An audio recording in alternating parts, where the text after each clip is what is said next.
All right. Ah!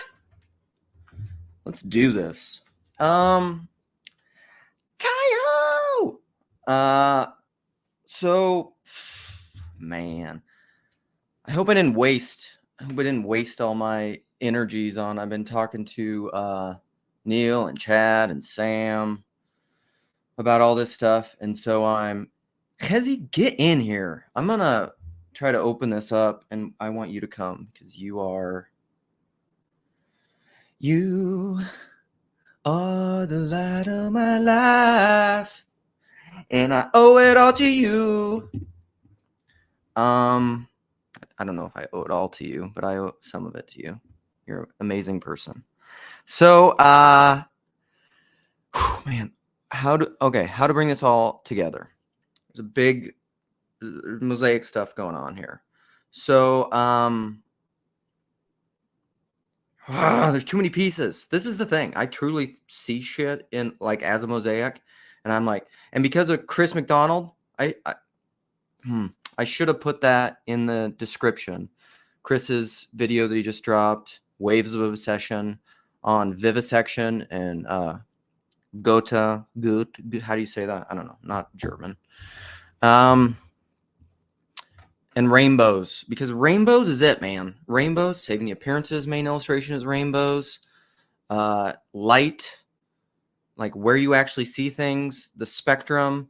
Like we think about that all in like machine mechanistic terms, but you can't see anything without light and dark. Coincidence of opposites, right and left brain, antimonies, as Tomberg talks about them. It's all the things. And so this mosaic, I'm trying to lay out all these things. And the main thing I want to talk about, let's just go to the main thing. And Gavin, you can come in and play devil's advocate. But about the technology thing, maybe. Yeah. That's a piece of this. That's a piece, though. And so if we go into the piece, we'll miss the forest, but we can focus on that tree. So, man, Alan Moore's thing on magic, I've quoted this forever and shared it with people, this like little transcript that I've had, which came from this video, which was from a larger documentary, I think, Alan Moore on magic. And it's chef's kiss. It's beautiful. It's beautiful. Like what he's saying, I mean, part of me just wants to read it, but I don't have my stuff together enough to even do that. I could read it off of my phone, but it's just like I'll read a little bit of it because it's just a taste. Give you just a little taste. You want some more of this? You want some more of this? Okay, there's some confusion as to what magic actually is. I was getting into this with Mitch a little bit. If you're here, Mitch Caps, you beautiful bastard. You guys, you're getting me in kind of manic phase. This is like when my wife is just like, I think you could potentially be crazy. So there's confusion as to what magic actually is. I think this can be cleared up if you just look at the very earliest descriptions of magic. Magic in its earliest form is often referred to as, quote, the art. I believe this is completely literal. I believe that magic is art, and that art, whether it be writing, music, sculpture, or any other form, is literally magic. Art, like magic, the science of manipulating symbols, words, or images to achieve changes in consciousness. The very language of magic seems to be talking as much about writing or art,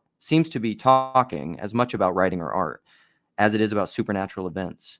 A grimoire, for example, the book of spells, is simply a fancy way of saying grammar. Indeed, to cast a spell is simply to spell, to manipulate words, to change people's consciousness. And I believe that this is why an artist or a writer is the closest thing in the contemporary world you are likely to see to a shaman. I believe that all culture must have arisen from cult. Originally, all the facets of our culture, whether they are in the arts or the sciences, were the provinces of the shaman. The fact that in present times this magical power has denigrated to the level of cheap entertainment and manipulation is, I think, a tragedy. At the moment, the people who are using shamanism and magic to shape our culture are advertisers. Grim Grizz is what you're talking about. He talks about set in here too, in television. This is McLuhan. This is, okay, listen, it's all the things. At the moment, yeah, so the advertisers are using it. Mammon, right? To sell you shit. Crony bullshit capitalism. Rather than trying to wake people up, their shamanism is used as an opiate to tranquilize people, to make people more manipulable in their magic box of television, and by their magic words, their jingles, can cause everybody in the country to be thinking the same words and have the same banal thoughts all at exactly the same moment. In all of magic, there's an incredibly large linguistic component. And then he goes into the bardic tradition. And it's so good, man. It's so good. And people are starting to see, man. It's the age of Aquarius. People are waking up out of the magic of the corporatists and the capitalists and the advertisers and the people that are just trying to sell you shit. The people that are wanting to wage endless wars across the world, in the name of peace.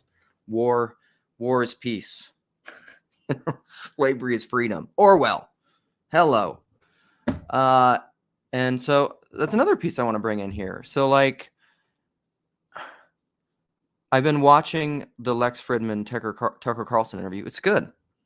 It is good. And whatever, like don't lose the forest of the trees. Largely it's good. It's what Lex says at the beginning about talking to anyone in long-form conversations, very related to TLC versus Christian YouTube, broadcast TV 2.0.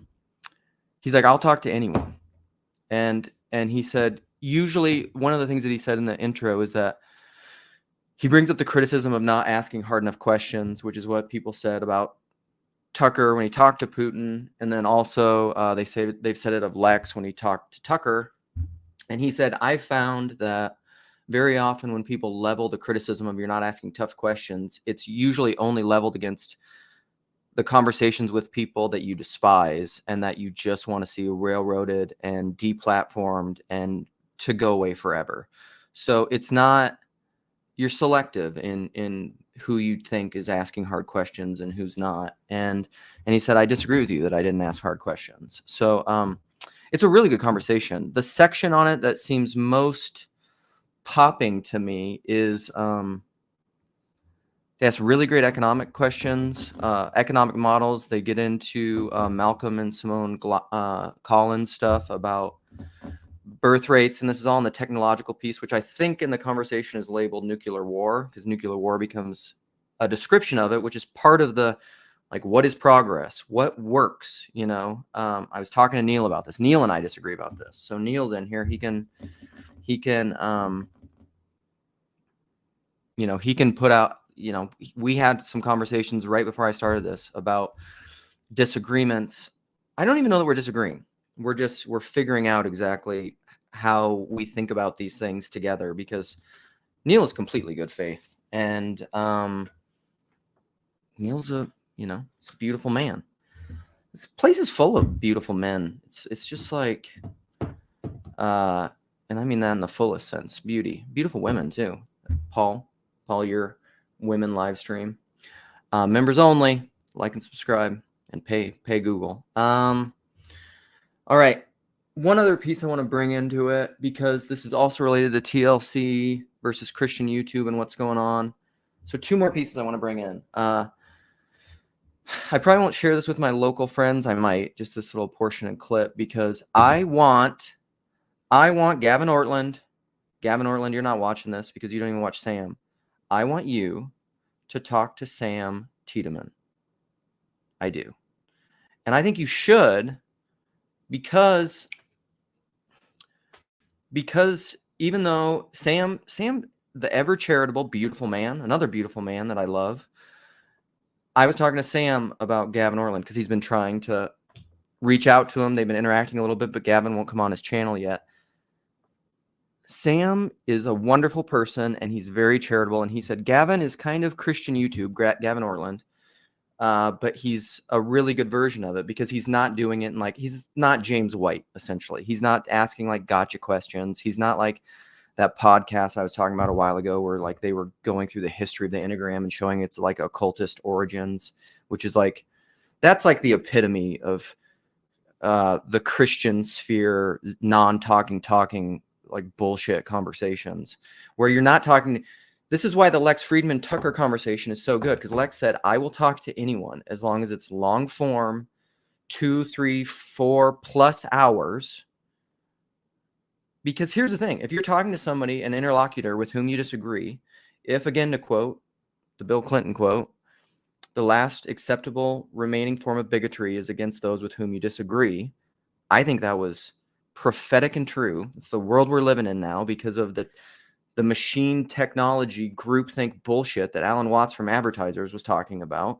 We are so in the mode of like tribalistic groupthink around self-identity to ideas, including the Christians. Christians do this, that Christian YouTube has become, it's just polemics. It's just protesting against, which I don't want to do here. Just mere protesting against those with whom you disagree. This is just me rambling, but then you bring in people to talk to. You have long-form conversations with people with whom you may disagree.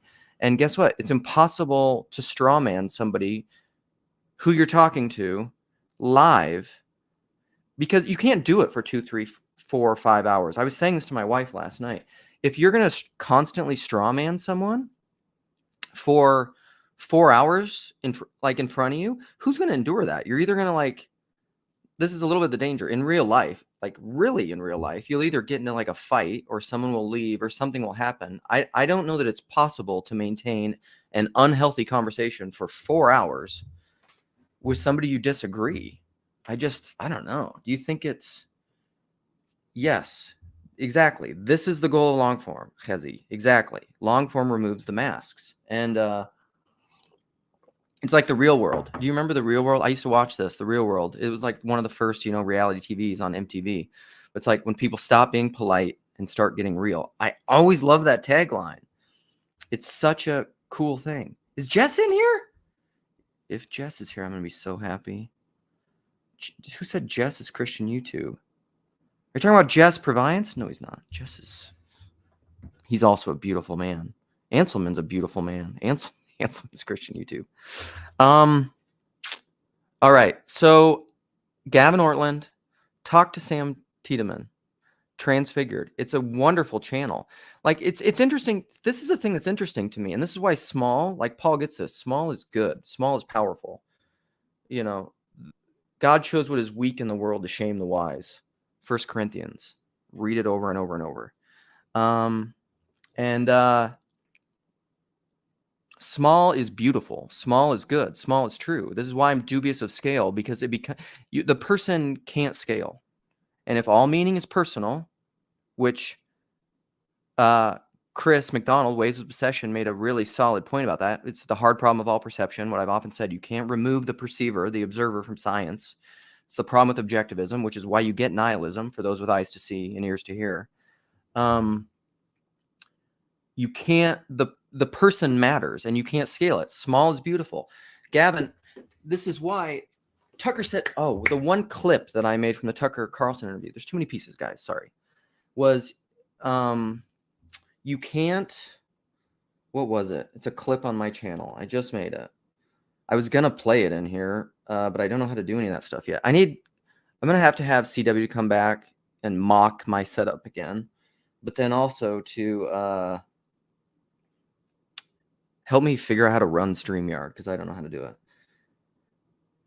He said you can't seek power or fame, power or money for its own sake and remain. What did he say? Remain. What was it? I'm just gonna play it. Let's do it. Peter, like all of the anyone who seeks power. Okay, it's too fast. Stop it. A message popped up, and then I go to the flipping message. It's all at 175 because that's how I listen to things. Okay, here, Tucker Carlson. Cal, be quiet. Peter, like all of the, first of all, anyone who seeks power is damaged morally, in my opinion. You shouldn't be seeking power. You can't seek power or wealth for its own sake and remain a decent person. That's just true. Peter, like that's it. You can't seek power or wealth and remain a good person.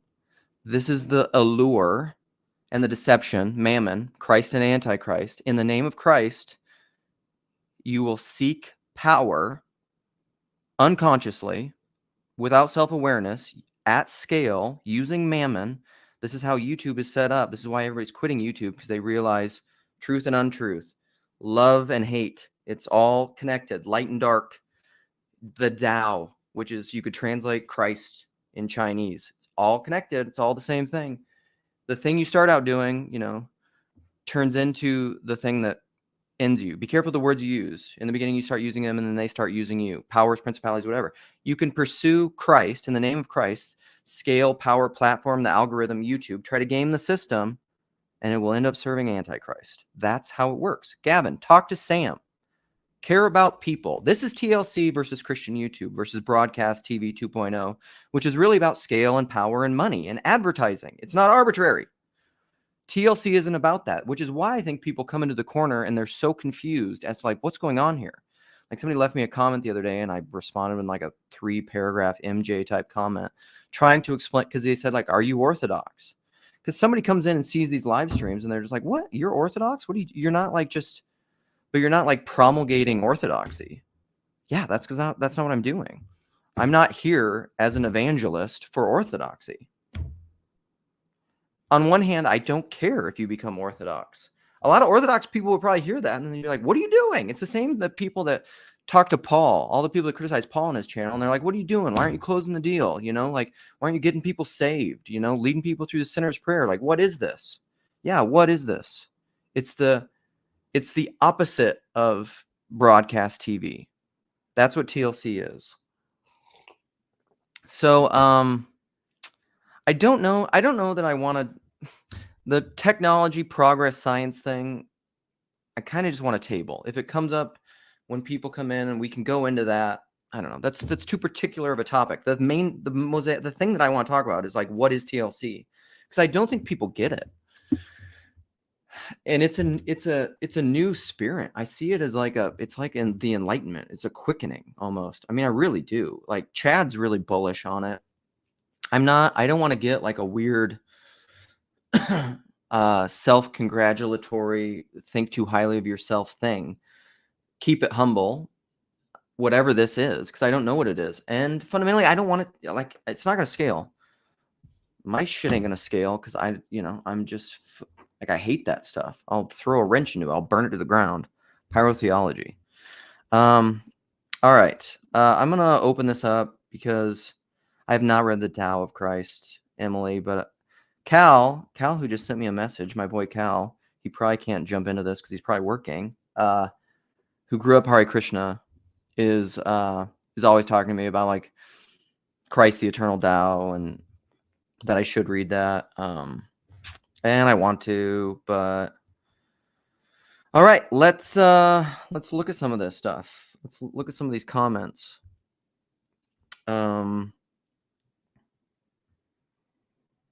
Yeah, this is Chad. I reject the East-West frame. We're entering Middle Earth. I mean, somewhat like there's a unity behind any distinction, right? The Eastern versus West, the philosopher's privilege is to distinguish without division fully. So like, you can make a distinction between East and West without falling into schism and division. So like, I agree. That's not, that's the either or game. You're playing the objectivist blind game of the machine. You're trying to understand things through vivisection. Ain't gonna work. What up, Gavin? Hey, how are you? I'm borderline manic, but I'm good. Yeah, you could have a bunch of people hop in here and just like inflate the mania, or you could have someone come out and try to like pop holes in it. It's like we can play different roles. Yeah. Should we do the bow and the greetings before we fight? We need Chad's little fight song. Fight. Neil's not here, so we gotta say he's a maniac. Yeah, you could poke some holes. I mean, I could try. I think it's fun to poke holes. Like, that's what I like. But it's also like I don't want to destroy good things either. Right? Well, yeah, but that's always the problem with Christ and Antichrist, and kind of what I was talking about is like, who does? Nobody wants to destroy good things. That's the delusion that we fall into in like the kind of political thinking of like, those people want to destroy the good things. Those people that are disagreeing with me. I want to save the good things. Those people are blind. Yeah. I see. Well, so like, I think there is some degree of there are different gifts in the church. You know, not all are prophets, not all are priests, not all are evangelists, not all are whatever. The eye is not the hand, is not the foot. There are, you know, and yes, I see myself more as this. There are people that are more like shamanistic, visionary people who do have wider vision than others. There are If you those people. if you need the light and the dark, who is the dark? Who plays the role of the dark, or the light? Like, who's going to be the opponent, like in the Yes. church? Yeah. Well, that would be the. I mean, you could almost set up like the mind-body dualism that way. The body, the whole book, like The Body Keeps the Score, is that. Like no matter what your conscious mind is thinking, your body's only going to be pushed so far. Like your conscious mind can just like push you this way, this way, this way, this way, this way. And then your body's like, I'm sick. Like this isn't working. Your body is the tether, the grounded reality that keeps the mind from just like Thank God going for that. completely off the rails, huh? Thank God for that. Yeah, absolutely. And That's so in the same that's sense, a faith. That's a faith, and I agree with it. But yeah, so like and the pain and the suffering is real and points at that. yeah, so in the same sense of like within any body, so like TLC has prophetic shamanistic types, right? I would think of myself in kind of that group. The rest of the body of TLC is just like is going to keep me on the rails because me by myself, like, I mean, who knows? Like you could just go off into nuts. And in my own family, my wife is the much more embodied one.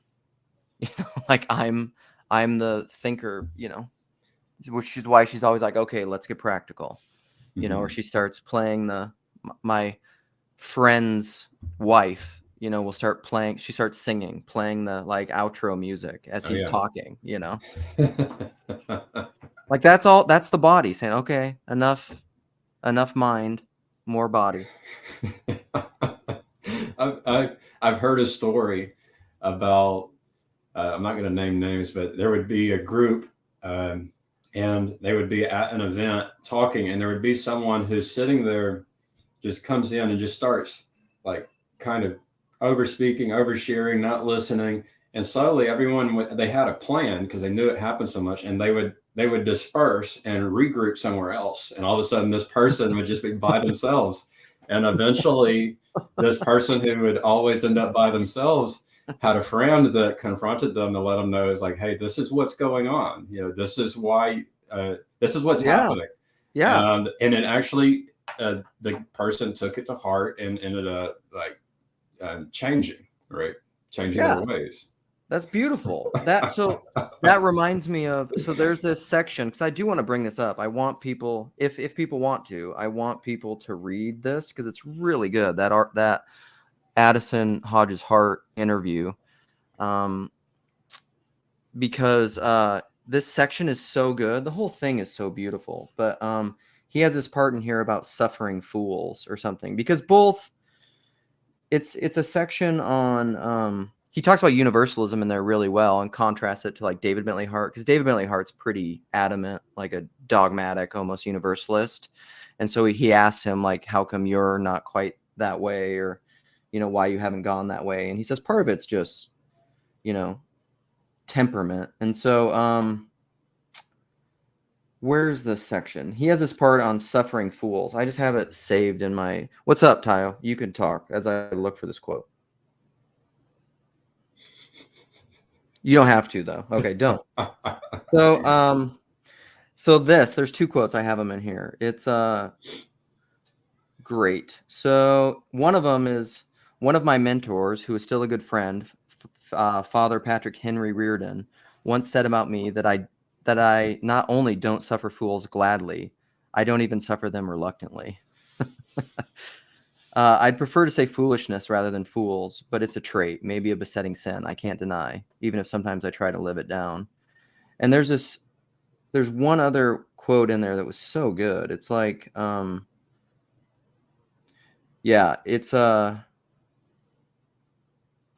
I find no qualms about because he asked him about social media, and he says, I have no qualms about unfriending or blocking those who are querulous, routinely vulgar, or want to scold me for some alleged offense against contemporary sensitivities, about which I care not a whit.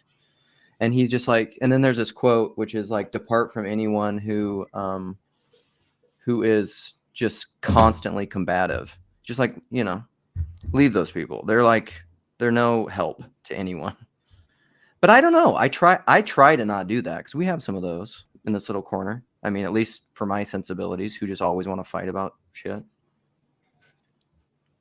I can play that game as long as we don't like it. As long as it doesn't become a death match, like a real death match. Like, yeah, we have some rules. But it would be nice if the relationships didn't get destroyed in the process. You know.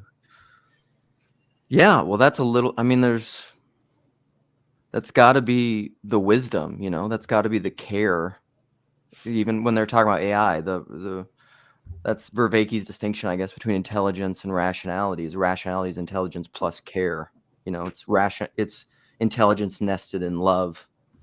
You know, because otherwise it's just blind. What's that Vervaekeism that you're pointing at? He brought that up. That was a distinction that he made in his conversation with Sam, I think, about AI.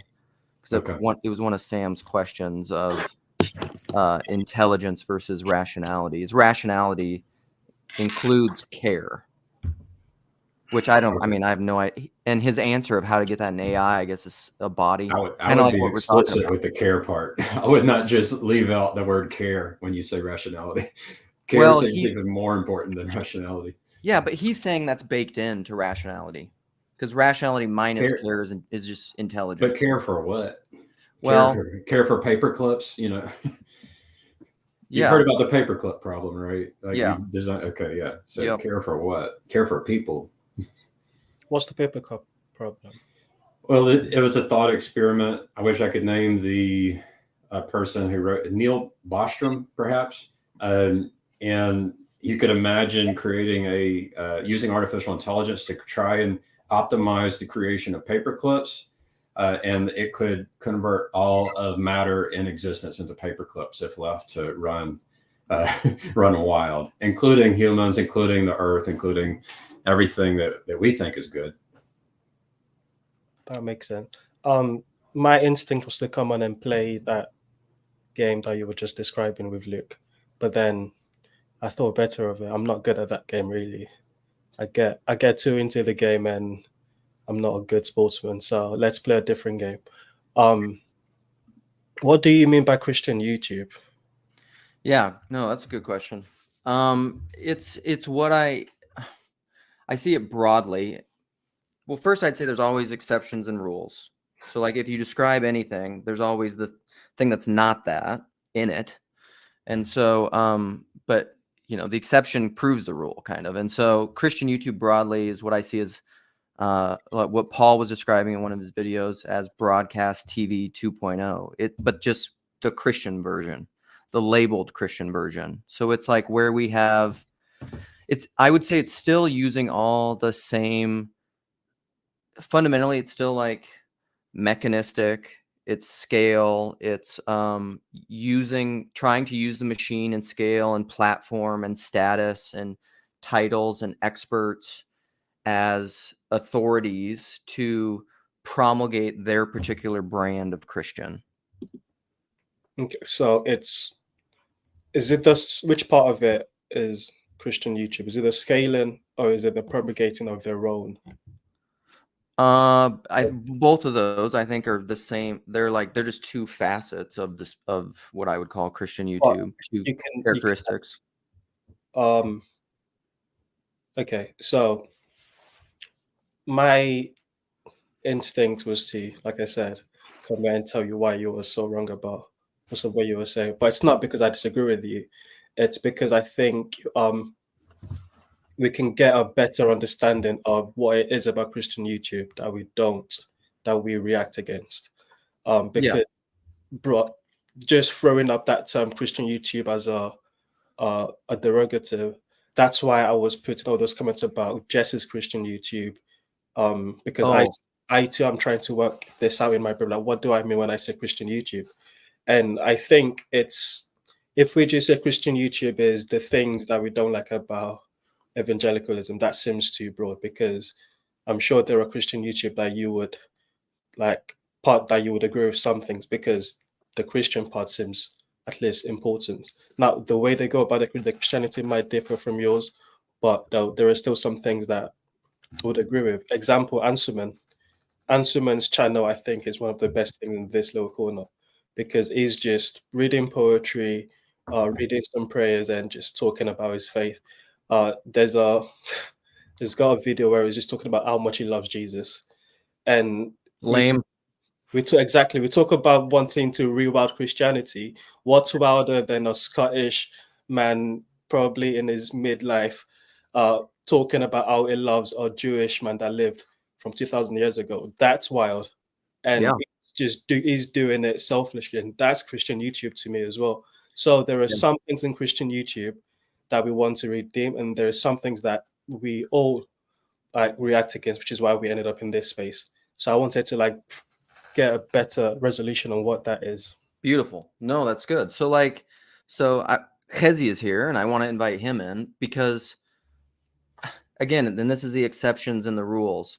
So like the best versions of Christian YouTube, the best examples of Christian YouTube, I would argue they would possibly have a conversation with someone like Chezi, but really like deep down, and they would be charitable, but really, really deep down, I mean, they want Chezi to come into their brand, their label. Like they ultimately want him to be a Christian. And I truly am like at the place, like, and Chezi is a great example. I am a Christian. I have convictions about doctrine as it relates to theology and man and Christianity that for me are very important and distinguish me from Judaism. I don't know about Noahide stuff. Maybe not. Chezi would know about that more so than me. But like I think I can say this. I have like no desire to convert him. None. Like I don't. I really don't at all. And I don't think that's because you're universalist. It's just, well, I mean, yeah, I have a different understanding of salvation. I think God judges. I don't think it's my job. Maybe at the end of time, if you take Revelation this way, when humanity has come into its fullness, I would say into the embodiment of Christ, and it's like and I'm a white stone person, it does say like you will judge the nations. There is some degree of human beings judging things, but like that's when I'm in my fullness. That's when I'm perfected. I ain't doing that now for dang sure. So for me to judge Chezi is just, or to tell him what he should be doing, good grief. I mean, this is the whole Jordan Peterson thing. Take the log out of your eye, you know? I barely know what I should be doing. I thought that was a Jesus thing. Well, right.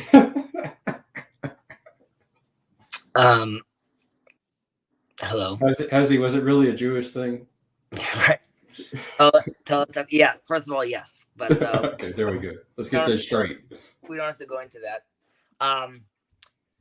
Okay. So first, you're generally you spoke about you wanted to focus on like what's the TLC without navel gazing, and then Tayo focused us a little more on, let's say, what Christian YouTube is. But taking a step back for a moment, because predominantly this is a Christian space, but people have to realize that's also due to the dynamic where Judaism doesn't really proselytize, right? So like if we were doing that, then seemingly you'd see more of us. So I want to bear with me for a moment, if you guys don't mind. With regard, and I've said this before, with regard to the TLC and why I don't think it's Christian YouTube, even though I'm not like a expert on Christian YouTube. I'm not really, I was never really engaging in those channels regardless. The reason this space is such a magical space is because I don't think, like Luke was saying, that there's like a push for some sort of conversion. While it's very clear where people stand on certain things. When I'm speaking to Paul, I don't kid myself. I know that Paul at some place is thinking like, wouldn't it be great if Chezi was Christian? We could have disagreements what I think he means by that, what he means by Christian. But either way, and why we spoke about this place being a brave space and not a safe space, is because unlike Christian YouTube, I think we're this is a space for seekers and believers. It happens to be that some of them are Christian, and the majority of them are Christian. But even within the Christians, right, there's the Unitarians, there's the pantheists, the panentheists, the universalists. So there's and just between those sects in Christianity, you already have tension, right? So adding on another layer of Jew, I don't think it's such a big deal at that point. And I've spoken about how this is a modern day Talmud, where you get to have a live conversation of culture, philosophy, psychology, faith, and it's layered on top of each other. And you could at any point be we could be speaking about a midrash, we could be speaking about origin, we could be speaking about the Collins. Everything is fair game for the conversation, in order for us to clarify the conversation and move one step closer towards truth. Now we all believe that God manifests in truth, and that's why when it seems true to us, at a certain point, it doesn't really matter to us. Is it coming from Jesus? Is it coming from the Old Testament, the New Testament? I'm just interested in collecting those truth balls in my Pokemon game, right? That's what I want to be filling up my arsenal with.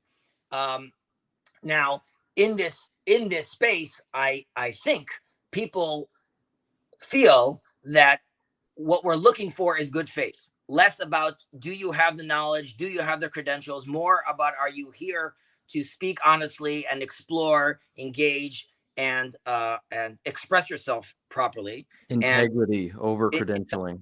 Correct. So we see in the famous two schools of thought in the Talmud, the Hillelian school of thought and the Shammai school of thought, that while there were disagreements between them and how they interpret the halakha, nevertheless, the daughters and sons of these two groups would marry. They still considered themselves still part of one family. And the Hillelian school of thought, their school would always first steelman and teach the method of the Shammaian school of thought. And the idea was to give him the best day in court, the best day in the sun, to really, really make sure they could fully understand that. So an example of that in a certain sense would be Jacob's, or let's say Yosef's, reading and research into the New Testament and involved in this space, or I would at least see for myself, the involvement in my space is me trying to show you that I'm trying to engage with you where you're at, and I'm trying to understand things the way you understand things. And at the very least, that at least shows us that that brings us closer to seeing each other as equals, as people that were made in God's image. And then I think you could have a more healthy and flourishing conversation, which unfortunately was not possible for thousands of years. But we are in a new age. I know you like calling it the age of Aquarius, but we are in a new age today. And a conversation that we're having right now would have been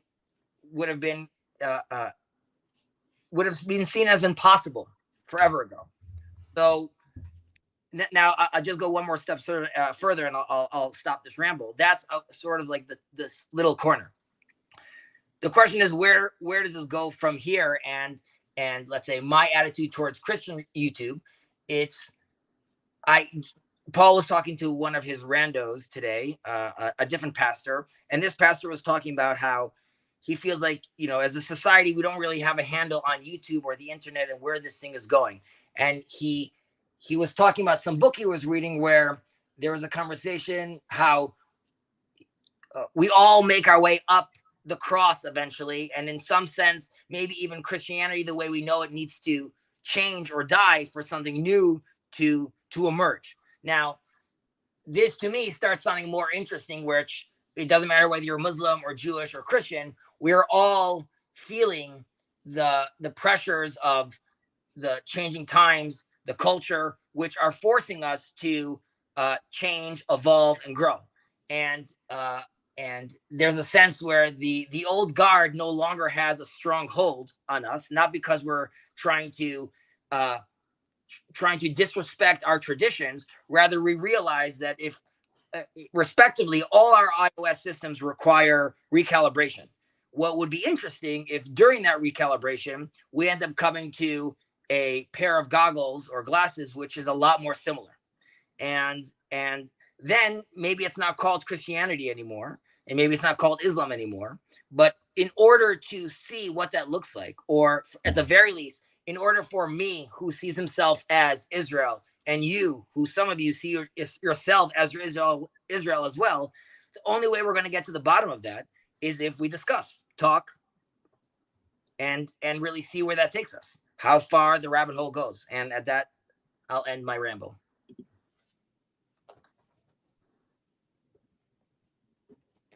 You guys have anything to say? Yeah, a few things. Just gonna address the last part of what Ezra said. That's a vision that I can sort of affirm, and I think most of the people in TLC can sort of affirm.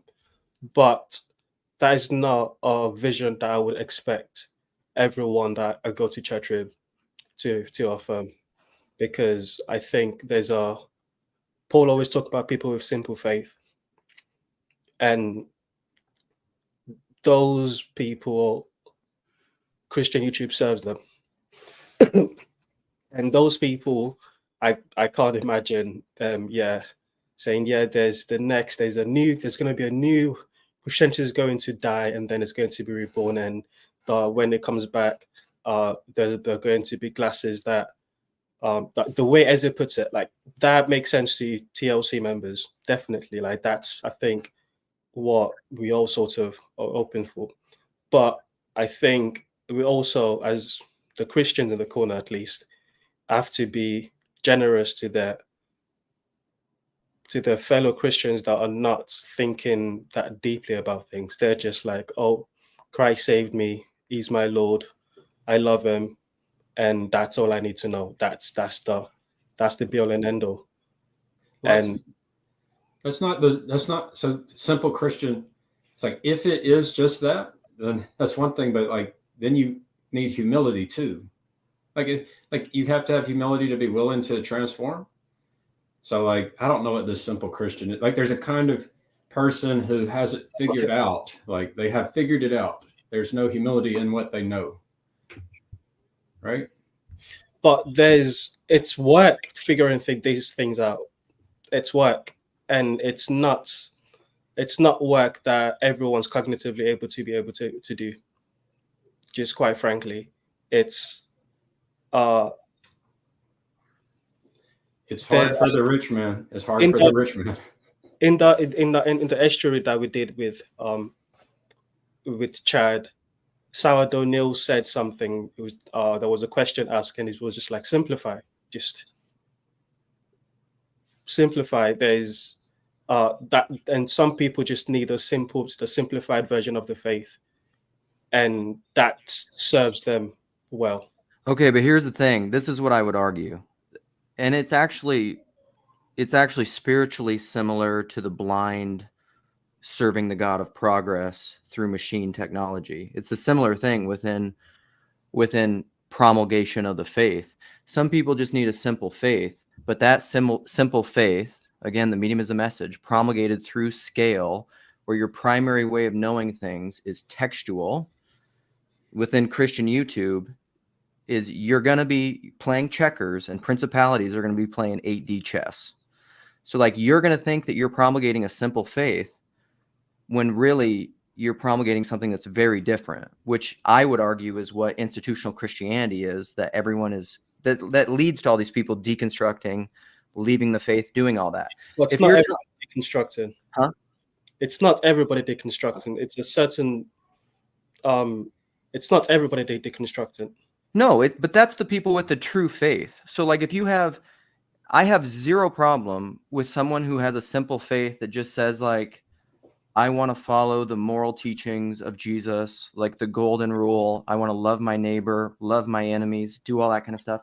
That's fine. It's the people that want to like scale everything, and in a colonizing and conversionist way, convert everyone to their particular stripe. But look, because what if that's you're personal. wrong? But what if you're wrong and you don't have the humility to see it?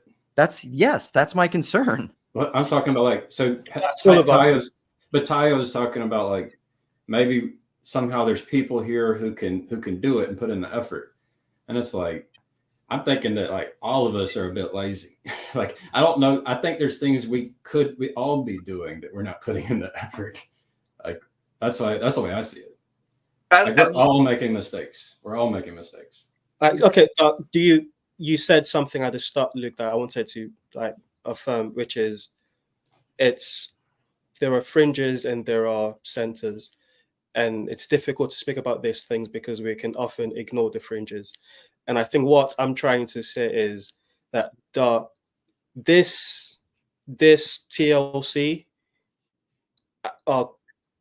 as fringes that crosses over into Christian YouTube. And if we speak of TLC and Christian YouTube as antagonized, as opposite of each other, then we're cutting off those fringes that intersect into Christian YouTube. You don't like the "or" in the title here, TLC or Christian YouTube. Well, I didn't. Yeah. I was gonna write versus. It could be either or, but And like you could say "and." here's another. Yeah, here's another. So like this is part of the problem I was having with Neil earlier before we ever started. I don't know if Neil's still here. In criticize, I was trying to tell him I'm the one who says Christ plays an antichrist. So like, I believe that. So like, when what I'm saying, recognize that I believe that, and I'm not doing the thing that I talk about. But Again. remember like this is why I said I watched the Alan Moore video, which is great find, great pull. We're casting spells right now. Yeah.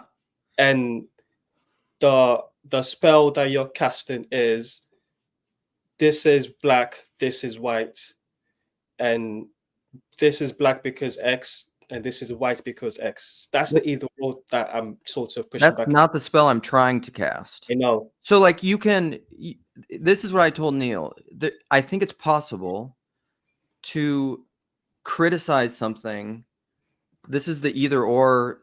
I don't want to do this either or flip. Like we were talking about Eastern versus West, like that distinction. The philosopher's privilege is to distinguish without division. I can criticize aspects and I think the broader spirit as a rule of Western Christianity without saying simultaneously everyone needs to convert to Orthodoxy.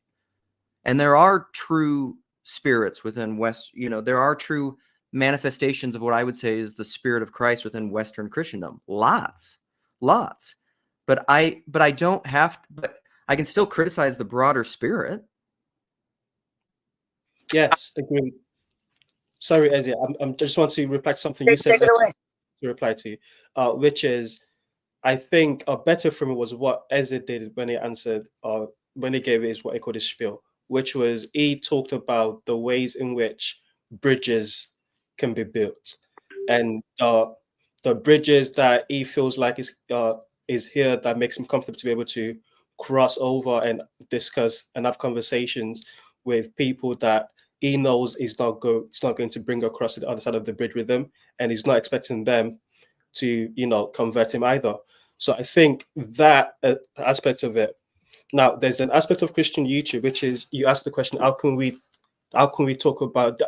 criticize something without either in or? I think it's by targeting the spirits that which is why I came here to try to figure out which is the spirit that we're reacting against. And I think one of them is the spirit of certainty, which is this I've got the truth and you need to convert to the truth, which you always go on against, Luke. I agree with that, and I think Ezzy also brought it up a little bit.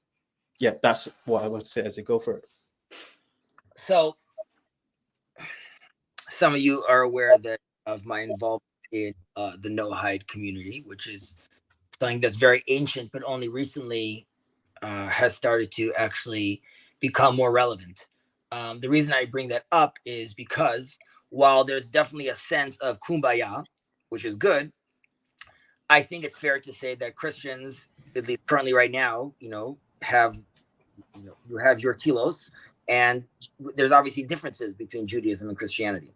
Having said that, and using the no-hide community as an example, which is, while yes, there are specific things we would want the world to accept and comprehend, which primarily being just the relationship with the Father. having said that, in Judaism, and at least with the interpretation that my rabbis and sages have given me with regards to the Noahide law, we are not looking for carbon copies of Jews all around the world.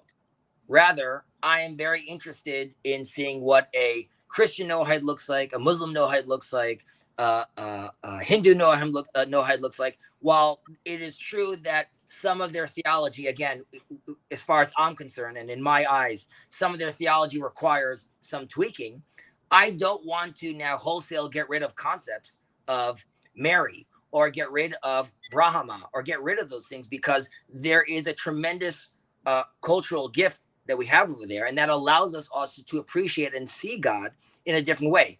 Yes, it requires some sort of orientation, but we are definitely looking for unity within multiplicity, within diversity. So if in Babel we were talking about, and I'm responding to some of the comments over here about, is pure speech dynamic or static? If in Babel we were told that it's the speech was, they were using the same concepts and the same word, and people were locked into this one language that ultimately causes chaos. The pure speech we want to return to, that we speak about in Zephaniah, is not necessarily that we're all speaking Hebrew, rather that we could be using different terms, but the concepts and the orientation is the same, and that will allow diversity and within different nations and within different people, and you will then manage to still maintain much of your culture and all the benefits it gave you. So I think there is, and again, this is part of the conversation we're seeing right now. There is room for us all to benefit from our understanding our counterparts' relationship with God and their own religions, to clarify, and this goes back to iron sharpening iron. Because if we believe that we are generally on the same path, it would behoove us to walk together. Yeah, no, I totally. So one quick thing with that, I think what you're talking about, this is similar to, if people are familiar with the new perspective on Paul, and N.T. Wright used to talk about, this was like a debate they were having all the time. John Piper was involved, but was N.T. Wright, and this was mind-blowing for me at the time, because this is part of my evolution, was saying essentially that that's what's happening in the New Testament, is that there would be Jewish converts to Christianity, but he would argue that Paul was saying, you don't stop being Jewish, like keep being Jewish, like there's a Jewish Gentile distinction, keep doing all the Jew things, you can be a Christian and a Jew. Like I think that's what N.T. Wright was essentially saying. And I think that's what like the kind of supersessionist people that call like the church Israel don't get, that I think is wild. Like what about the grafting in and out and everything St. Paul is talking about in Romans? If they're the same thing, what are you talking about? The argument falls apart. Anyhow, sorry, Noah, that's a kind of a big different topic, but Noah, you got some words? You got some? I'm still trying to process it too. I think I'm struggling to understand what should we then do to relate to people outside of this little corner or religion at all. Like, I'm around a lot of people who are, extremely secular. They've been cut off from any kind of religious community, and basically all they're doing now is like they sit at home and like drink beer, and like they do that, and then they go to work, and then that's their connection, and they go home. And it's the ground for a meaning crisis, but it's like it's not there yet. And so I don't know, the traditional Christian answer would be, hey, talk to them about Jesus. But it sounds almost like that's not what's being said here. And so like I'm still trying to process that, and what does that look practically?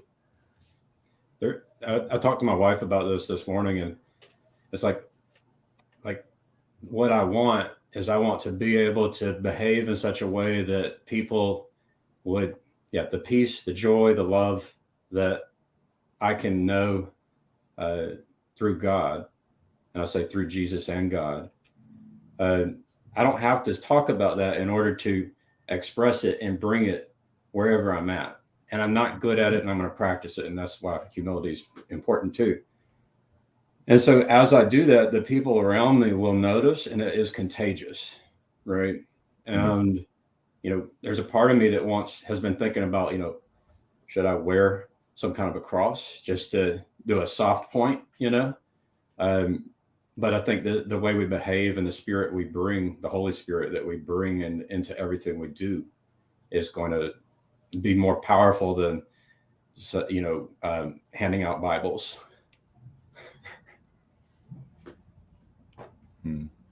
I mean, Luke, and you mentioned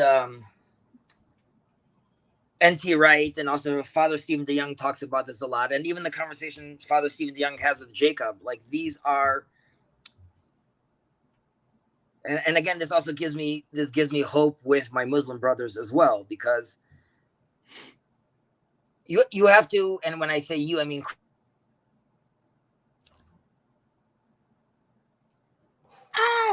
the darkness. He'll come back. He'll come back. Let's get some rockets in the chat for the attack the darkness. Yeah, there's Noahide's Telos versus TLC's Telos. I mean, I kind of see the broad idea of a Noahide is similar to, I think, the broad idea of like you can be a Christian and be a Jew. Or someone else made a comment in here. I know that the Noahide laws have something to do with being a Noahide. And so these are like the laws for all people after the flood. And they're so broad. They're very broad. They're 7. They're pretty straightforward. I believe in one holy, universal, apostolic, Catholic Church. Catholic, universal things. You know, I believe what Chezi is saying is actually played out within Orthodoxy, just not with the worship of other gods. I think you could potentially still venerate the gods of your people. I mean, I don't know. It's maybe true.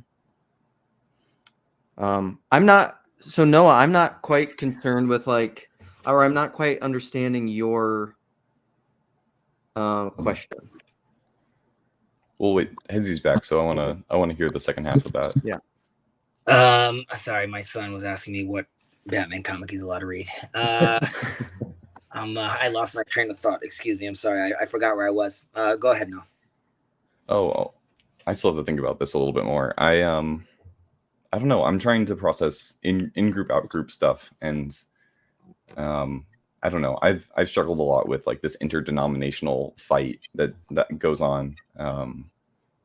I've been around Catholic circles that are very much like they'll say like, but like in their own sphere in their parties, they'll be like, there's one guy who'll be like, oh, sola scriptura, like it's so easy to take down. I could give you like a 5-second argument that will destroy any Protestant. And then you'll hear the same thing on the Protestant side in their parties. They'll be like, oh, the Catholics are so stupid. They believe blah, blah, blah. And so there's a certain element where like, I understand why you need to convince other people to a certain extent. And I don't think you need to worry about humility in a certain sense, because that's where the tension lives, right? There's a certain idea like a bridge is made out of tensions that you need to be able to distinguish things, to be able to say like, okay, well then let's translate and let's have this discussion. But if we're all the same, then it doesn't really make sense. And so I'm just trying to process that. I don't know if my question was along those lines entirely, but I mean, the way you mentioned that, and you obviously have this also in Judaism in a certain extent. I don't know. I just think it belittles God. Like he's playing a much more complicated game and much more beautiful game than that, where like you have like these 2 little groups or 3 groups or 4 groups saying like, no, he's my God. No, he's my God. He's the God of all, and he's made us all in his image. And that's why when I hear a conversation with Father Stephen DeYoung, now I remember what I was saying. That's where I see the layers of the shell coming off, and it starts becoming a lot more similar. And the language and the gaps start you could start to see them minimize and come closer together. And I think we're a little scared about that, because if I agree to that, then that means I have to create some sort of change. You have to think about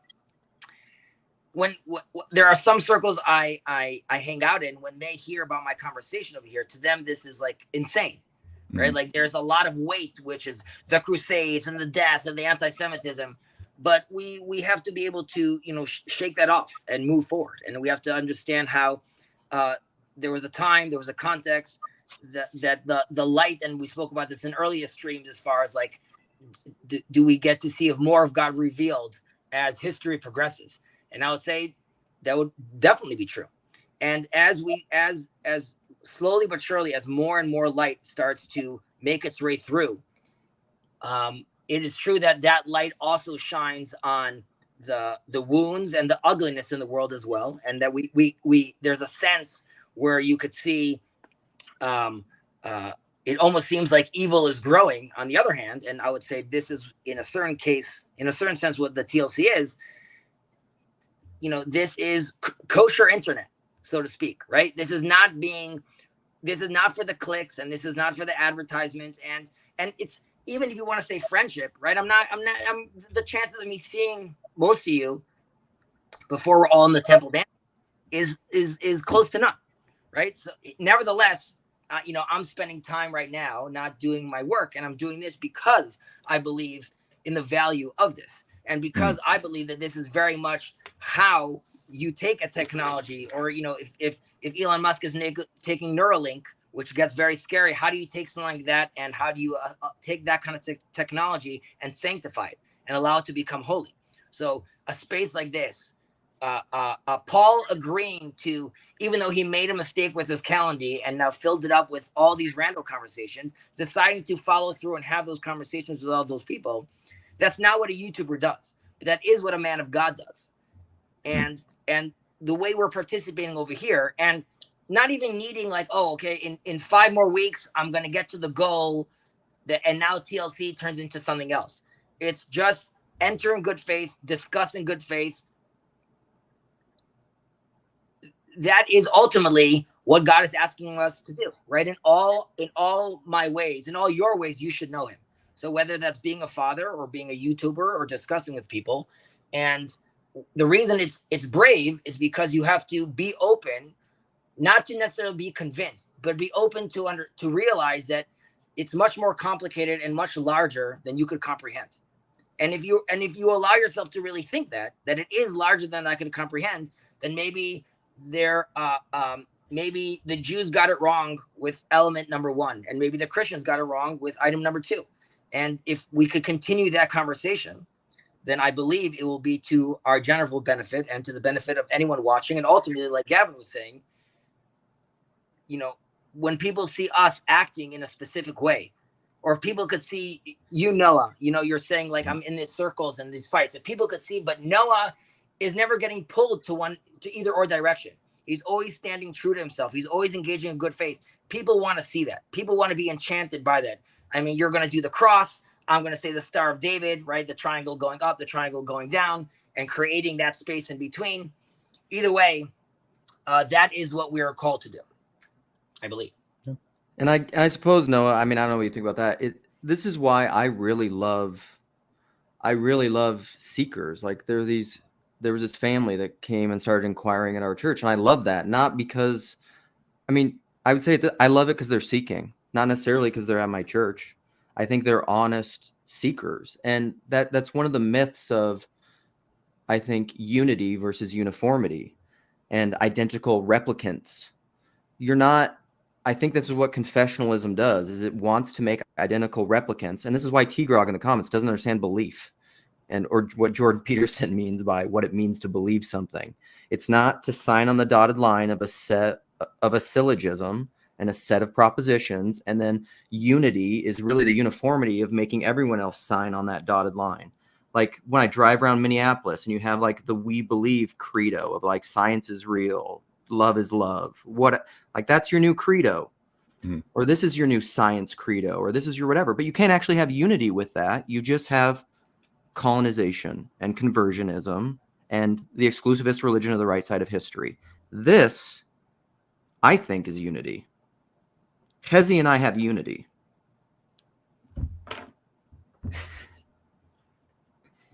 Okay, so Go on, Izzy. If you've got something to say. No, I was just gonna say I agree with Luke, and I was gonna respond to a comment over here, but that's go ahead, Taya, speak.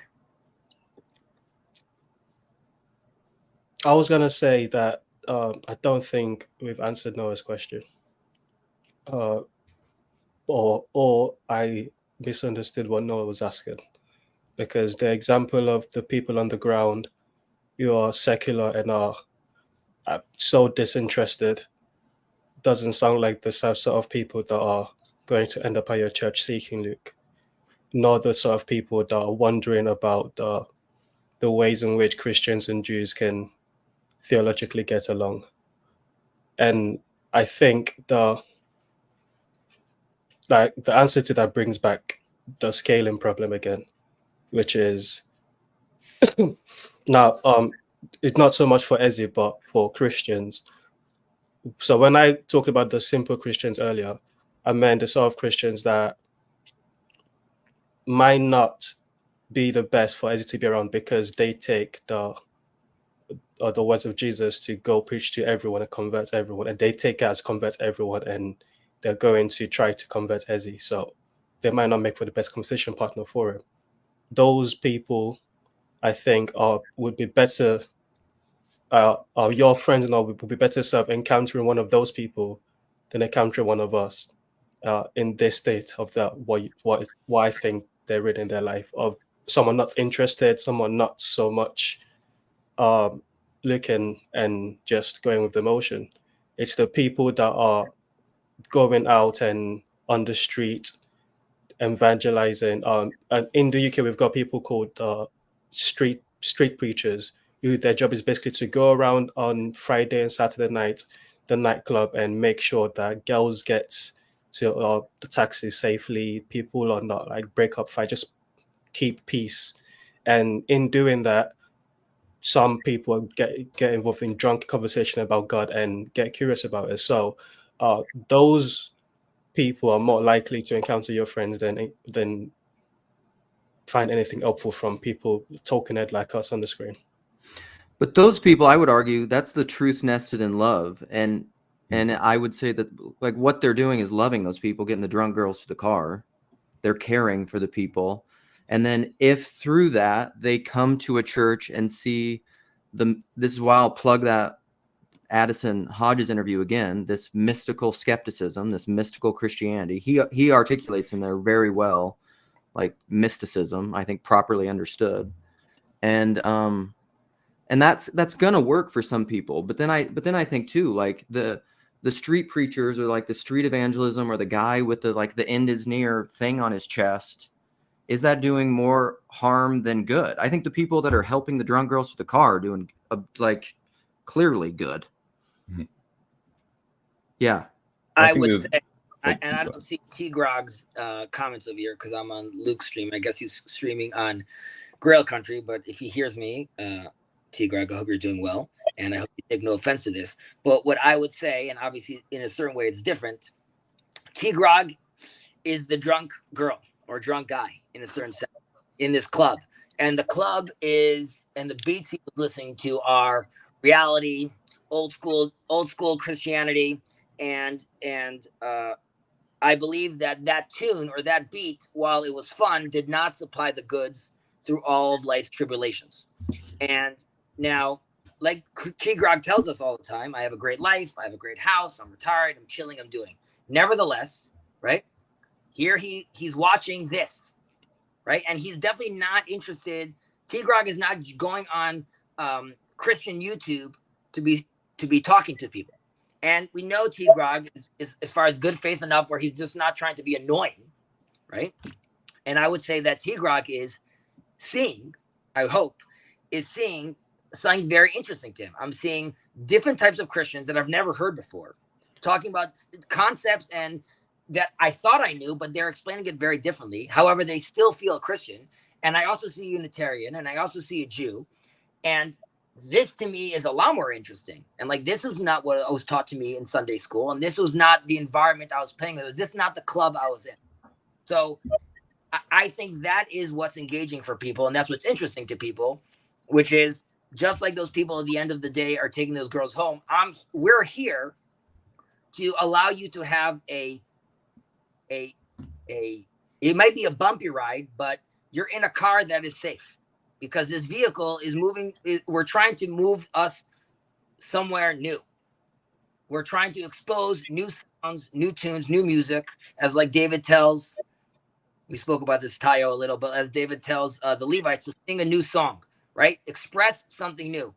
He has to deal with the Ark of the Covenant being in front of him in this little tent, and he doesn't know what to do. There's no temple built yet. I have to do something to this. So his response is, I'm going to sing a new song. The TLC is offering a new song, and it's not finished it's not composed yet.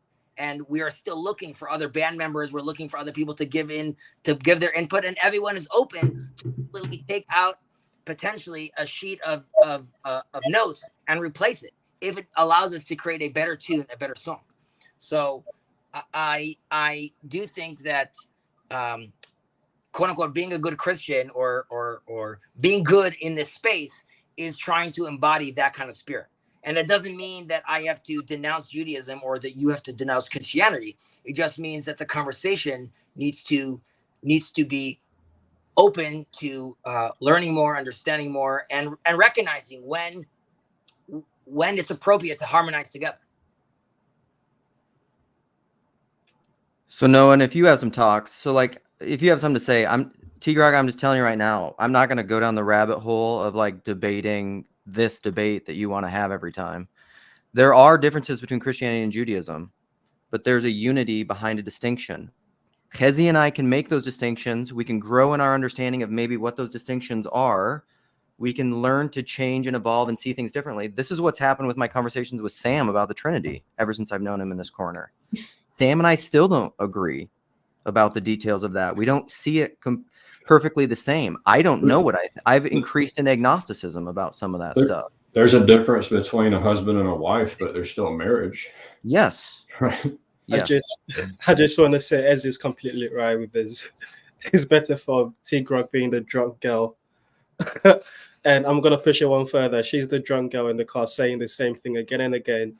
And Luke, you're the person that's talking back to the drunk girl every single time that she says it. Yeah. And, some of us go quiet, and then once in a while, someone has to go, can you just, and then we'll go get engaged for a bit. And then, I think that's the perfect analogy, Izzy. I'm actually intentionally trying to not engage it a bunch, but he's in the comments, and a lot of the comments, I don't know what the proper role as the person running this stream is and when to address that and when not to. You're doing good. Yeah, I think you're doing just fine. He's been going off all since the stream started, and he's not had much influence. Sorry, Noah. Oh yeah, I think part of discussion too is determining whether or not there are disagreements. Because if there are, then you can like work them out and talk them over, like your disagreements about the Trinity, right? Like being able to understand like, oh, that was not a really smart way of understanding it. Like that's obviously a bad way, and so doing it that way, the opponent processing stuff. But I think there's some other stuff that I think is like the secret agreement that we don't quite understand. I think some of the stuff I've heard about like sanctification or theosis, these kind of lines where like, oh, there's something similar actually being talked about here, maybe different understandings of the same thing. And so being able to cross those lines and just learn from each other and being able to say like, oh, I may have been kind of straw manning you or misunderstanding. Well, sometimes like there's even been disagreements in the stream of my thoughts and other people's thoughts. There's disagreements in comments, and then essentially it's like I want to encourage the sharing of thoughts, and so I have to decide, can I just say, can I be grateful and express gratitude for you sharing your thoughts even though there's disagreement? And do I even need to say that there's disagreement? Like, is that going to help? Say, I mean, I'm trying to get better at that. Right? I think I have a little of what T-Grog had or has. So it's definitely challenging to like hold your tongue and to know when you should not hold your tongue. Right? Yeah. What do you think about Cleve's comment over here? There's nothing safe about this car. No interaction leaves you unchanged. I don't. and we don't call it a safe space. But I didn't say there's no interaction. There's clearly an interaction. I guess what I'm saying, it's not being. I guess what I'm saying is being safe is that the drivers of the car, which is sort of happening sort of naturally, are not intentionally taking you to a specific direction, right? We're not taking you to Jesus Town. I'm not taking you to Noahide Town. The idea is that it's safe, which is I want you in the car with me. But that doesn't mean there's no interaction. And I hope that it's I want to build New Jerusalem. That's what I want. I can't get anyone to build New Jerusalem with me, but it's just Neil. By the way, just what people should realize what Gavin's talking about. Gavin has a very interesting engineering concept that could potentially allow him to build the self-sustaining city. And it would be appropriate if that technology was relevant for it to be used in New Jerusalem. So, Gavin, please God, I hope one day. So one day. It's not my idea. That's the Fed in the stream. I want to read a quote, and then I want to address this. See if this Tom Lukeson has anything to say. So, hospitality means primarily the creation of free space where the stranger can enter and become a friend instead of an enemy. Hospitality is not to change people, but to offer them space where change can take place. It is not to bring men and women over to our side, but to offer freedom, not distributed by dividing lines, not disturbed by dividing lines. Anyhow, Tom, Good morning, gentlemen. Your mustache is great. No, I'm enjoying the circumambulation. It's giving me new ideas for my mazes. So keep going. Oh gosh. Well, I think building off of the hospitality thing, I think another image that came to me, and this might seem kind of out of left field, but like a mosh pit, where you have everybody who's kind of listening to the same music, interacting with one another. They're bumping up against each other, but there's a certain, like, if somebody falls down, people are picking them back up, right? And mosh pit.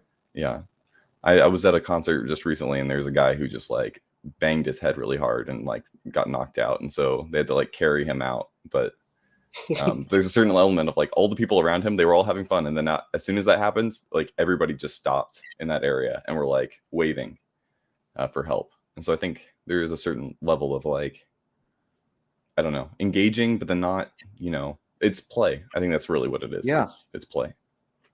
Amen. We spoke about this with Tayo and Christian.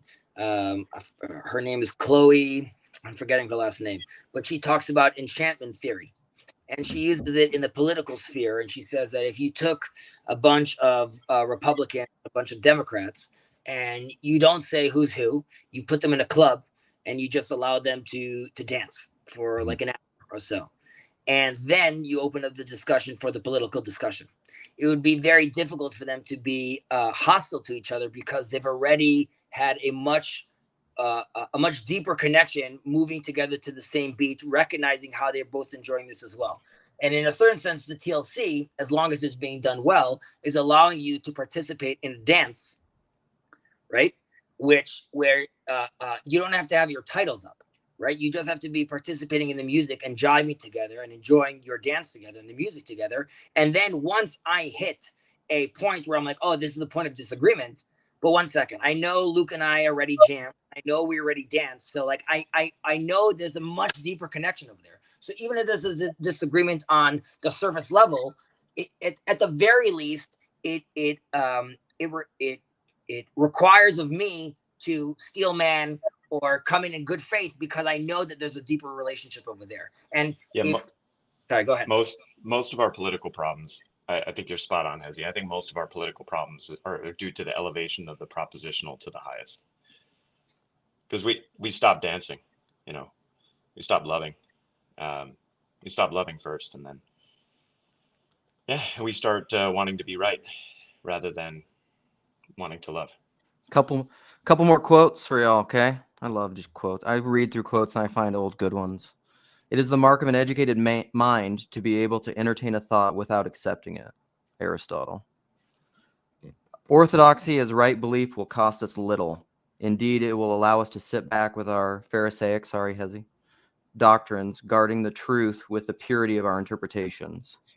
But orthodoxy as believing in the right way, as bringing love to the world around us and within us, that will cost us everything. For to live by that sword, as we all know, is to die by it. Peter Rolland. I gotta go, guys, but I love you all. I'll be on my motorcycle. From Luxon. See you, Tom. You're good looking.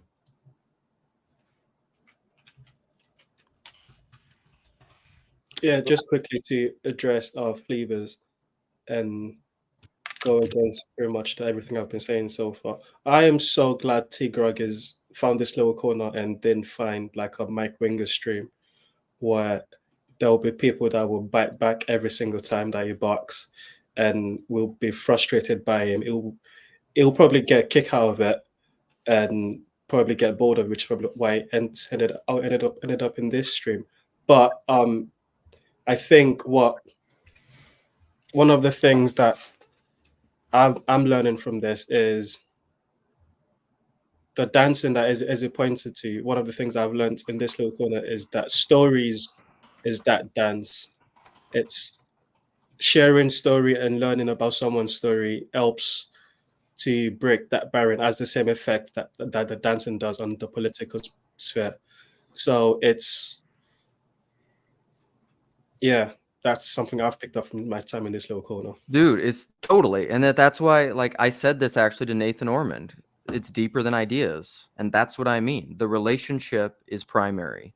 The love is primary. We can have the disagreements. And because I actually want to bring up this quote too by Pick and Choose, because I love a lot of your comments. I think you're great. I welcome you to come in and flesh this out if you want to. But he says, I really like this channel a lot, so please don't take it the wrong way when I say the dynamic here with respect to T-Grog feels very cliquey.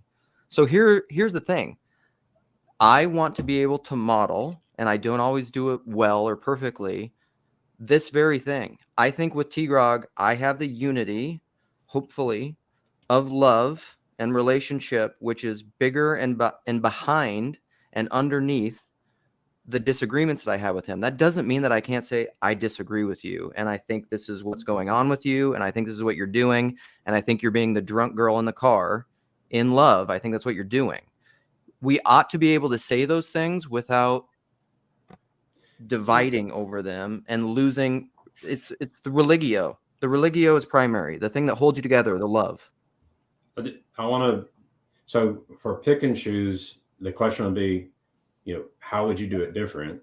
And then regarding T-Grog, it's I think the risk. So Alan Moore on magic is art. We use these words, we change consciousness.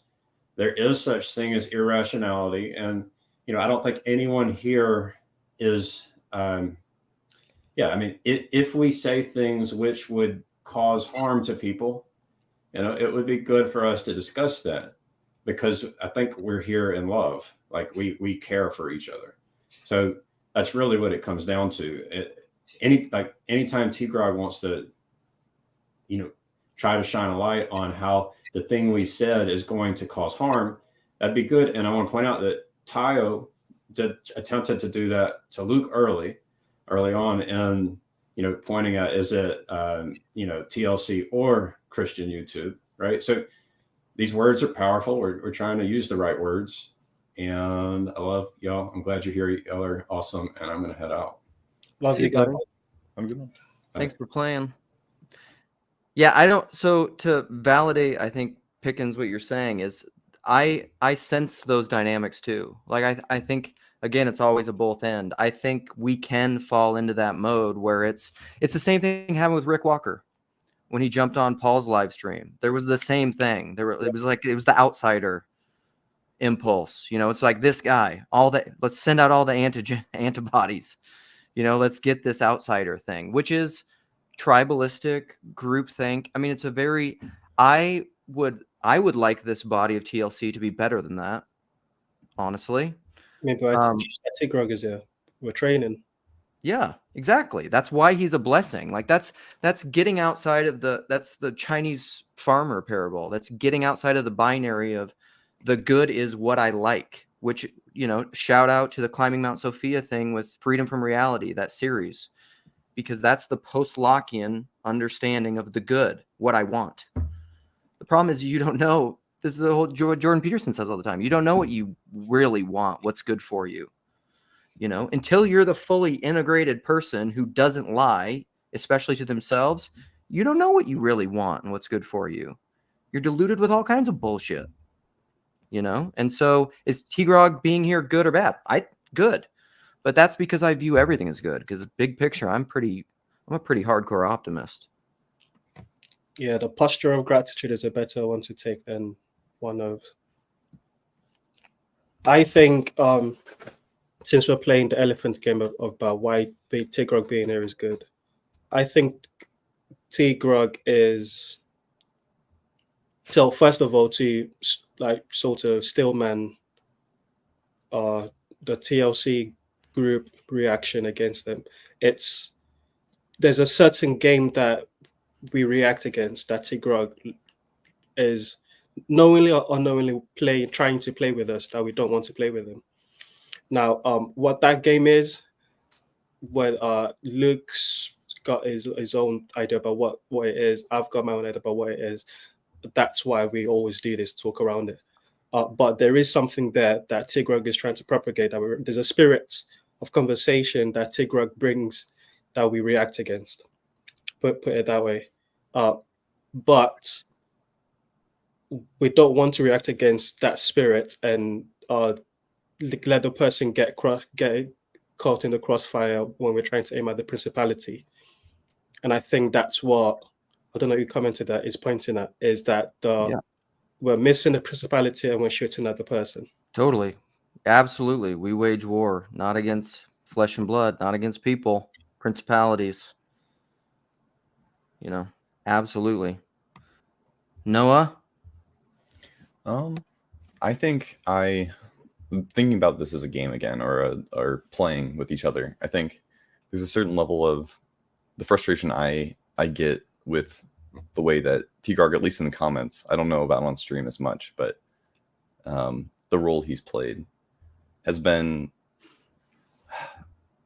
we have these set of rules that we've been we haven't explicitly stated, but we're working on and we're working in, and it feels like he pushes those, and so we have to refigure out what these rules are. Yes. And it's hard to communicate them. And so I think that's part of the frustration, is like, how do we do this? And I think part of that has been that we've kind of abandoned the propositional to a certain extent, or pushed it to the back. Mm-hmm. But T-Grog is very much in the propositional realm. And so how do we react? And the problem is the traditional way you deal with that is apologetics or some sort of form like that. Right. But I don't know. There are very few people who will go to bat for apologetics at all. I think Teo and I are like the only two I've seen who have said something somewhat positive about it.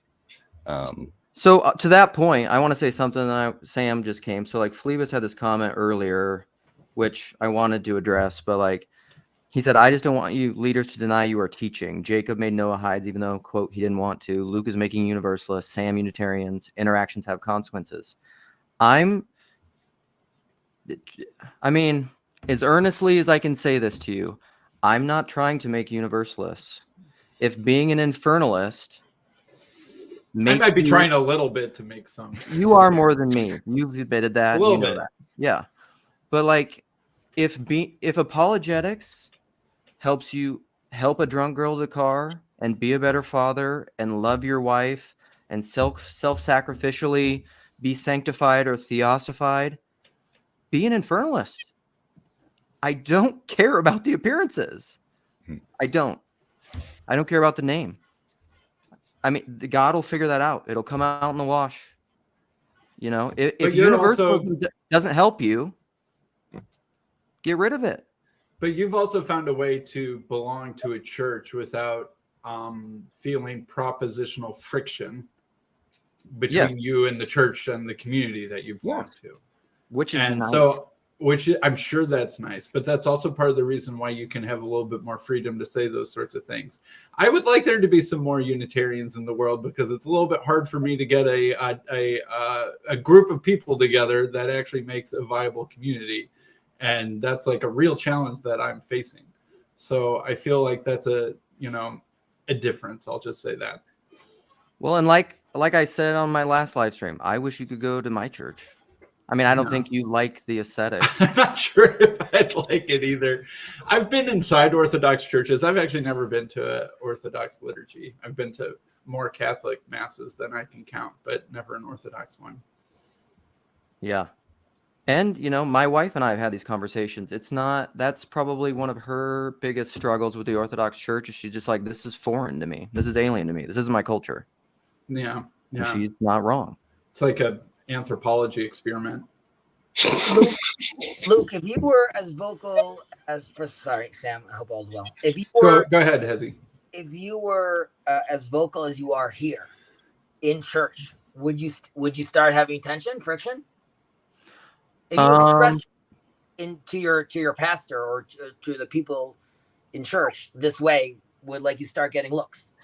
So I don't know. I mean, number one, it's not gonna because Orthodoxy, which I'm assuming your liturgy is the same. It's so structured. Individuals aren't doing anything in church. They're not making proclamations. I mean, there is a sermon where the priest, but that's often discarded, and so it's not. So like that's about the only place for any sort of.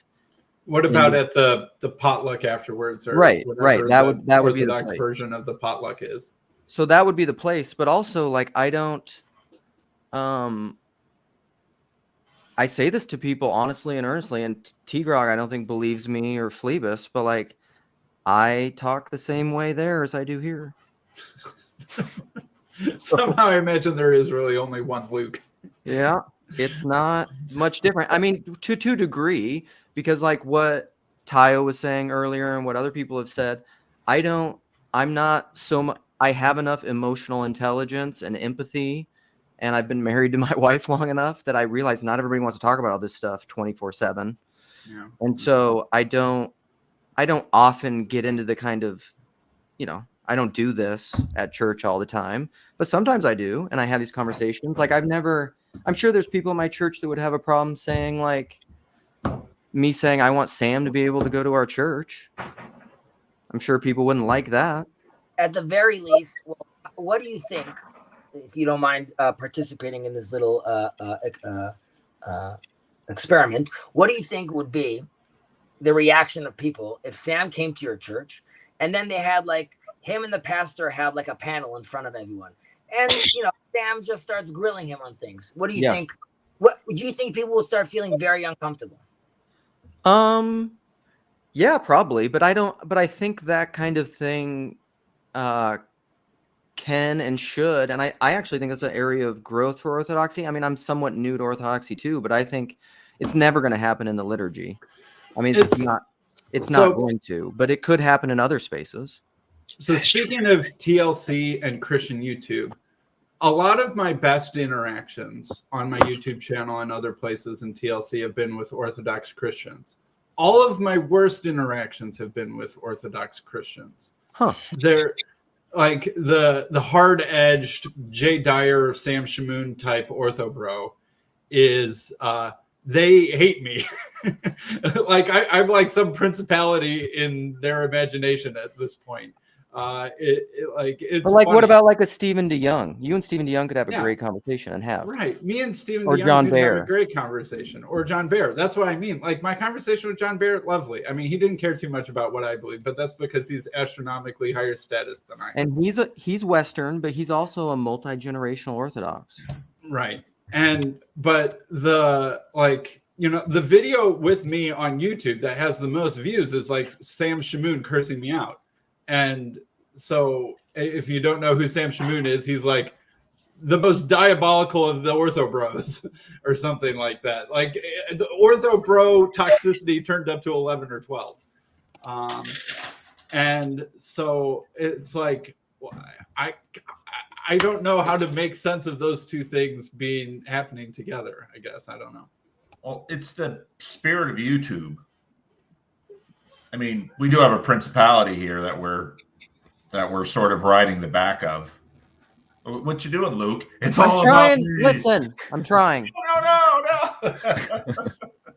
Come on, put us all in the same boxes. There's I'm a too many flat people, isn't egalitarian. there? Here, let's try this. I need CW here to run my tech.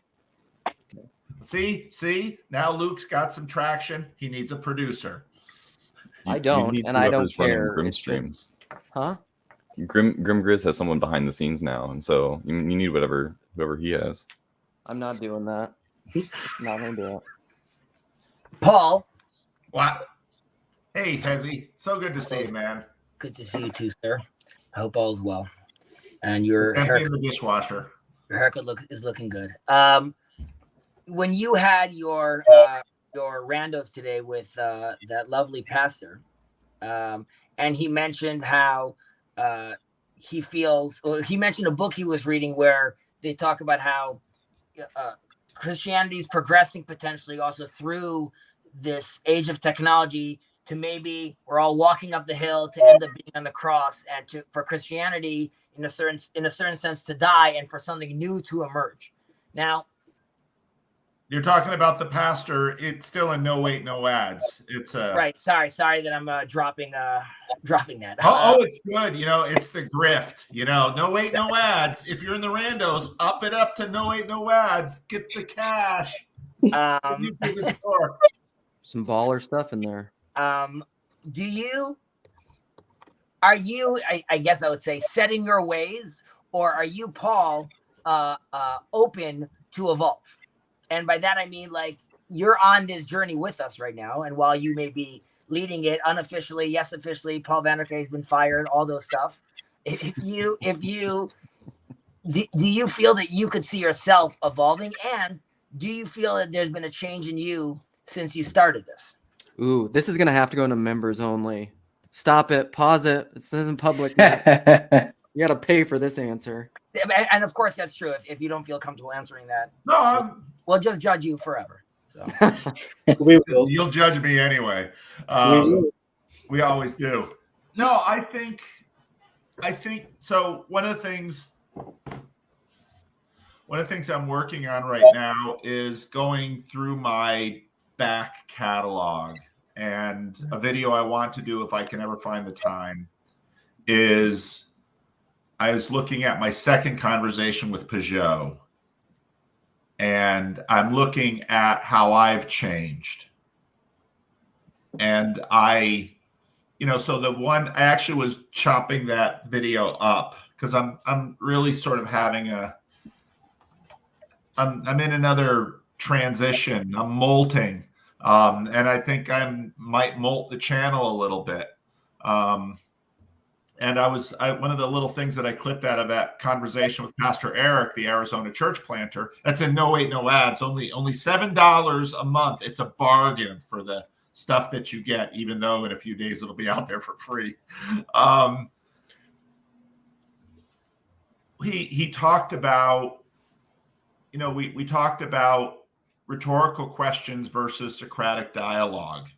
And I think the difference is if the person asking the question is also on the journey with the person they're asking the question of.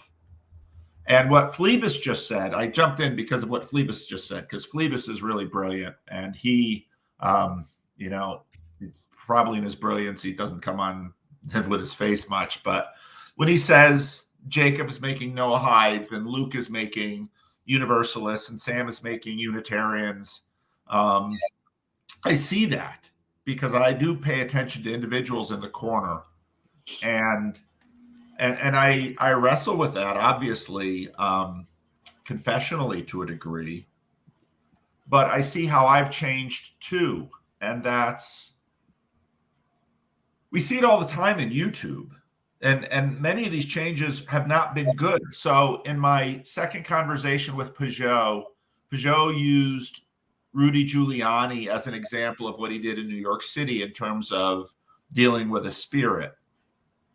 And now you look at Rudy Giuliani and you say, what has it done to him?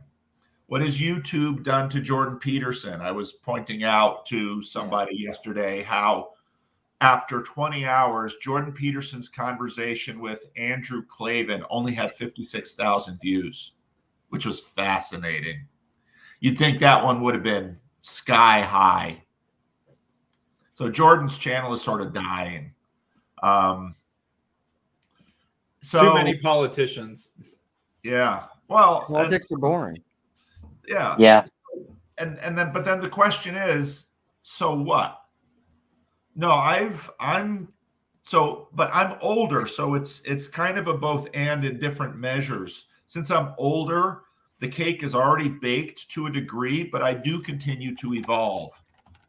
And, I really had some hesitation about posting my conversation with Nate, not because it wasn't a great Nate Van Dennen, not because it wasn't a great conversation, but because, there's a little bit of danger in there for Nate and I in this conflicted time in the CRC. And I'm wrestling, and I think I'm wrestling with doing this Heidelberg Catechism project on my channel. And whereas I can talk about Jordan Peterson all day long and not get any issues with my church, I start talking about the Heidelberg Catechism, I can get shot at. Not physically, but in terms of my job. Yeah. That catechism is you're exactly right. I continue to change, but we're all changing each other. And so we should not be naive about the power of what we're doing here. So I want to address Mark's question above, but first I want to Bad Comedy. What's up? Do you want to introduce yourself or say anything? What's up? Hey guys, no, well, I'm PBK's here now, so I just want to listen to him. But hi, thanks for having me, everybody. If I hear something interesting and I feel like I have something to share, I'll jump in. Sweet. How do you want to be called? Bad Comedy? Yeah, that's fine. That's fine. So Mark, where's your comment? He said it's not rhetorical. So he said, Sam and Luke, why do you spend mental bandwidth on ideas you aren't willing to divide over? Can we possibly just focus on relationships and community building without adopting personal identities? So the way that I would answer that is I'm not willing to divide over any ideas because I don't think that's what ideas are for. I think relationship and love, this is what it means for truth to be nested in love. I think that's what that means. And so I think you can simultaneously have personal identities without and robustly talk about ideas. Again, a plug for that Addison Hodges Hart article, because he talks about this. He says at one part in there, mystical is often conflated, and people will say this as like kind of airy-fairy, limp-wristed, anti-academic, anti-intellectual. And he's like, that's not what it is at all. He's like, it can be robustly intellectual. It's just ultimately a realization that the right brain is the master and that everything that you know is nested in what you don't know. That's just how it works. So Sam and I have had, I don't know how many hours, Sam, and online conversations that we've had and offline hours have we spent talking about the Trinity? Yeah, I don't know, a lot. Yeah, it's just, but I'm not. Ultimately, at the end of the day, I think Sam and I are talking about the same thing. We just talk about it differently. Well, we are talking about the Trinity, so that much I'll agree with. Wait, the subject is the same. Yeah. I secretly think that none of you guys actually believe the Trinity, but that's Of course you do. I got That the Unitarian. That Peugeot talk where basically Peugeot's little voice doesn't let him talk about the Trinity, but his little voice isn't named, and certainly not Hermes. So there's a lot of stuff going on with this. Yeah. I think what divides. Let me just say, just so I keep my job, I actually believe in the Trinity more because of Sam. People keep saying that. You guys are not right. That is not true. Sam's just like, are you listening? That is a cope that I have heard so many of you people say. You guys are slipping down my slope, and you know it. No, because I listen to you, Sam, and I think about it, and it stays a little. My little Sam. Actually, I've got multiple Sam members in my Consciousness Congress, but the one little Unitarian apologist back there in my Consciousness Congress keeps being annoying, And so I keep revisiting the Trinity, which you usually don't do. And I mull on it. And after I listen to that little annoying Sam in my head, I say, no, I really believe it even more now. So thank you, little annoying Sam. Well, in my head. I You're noticed really making me stronger. Okay, this past Sunday though, you did the why do you call me good? No one's good except God alone passage. Yes. Not Trinitarian's favorite passage in the Bible. I think it's really Trinitarian. All right. Flesh that out for me, Paul. What do you mean? I'm emptying the dishwasher now, dude. But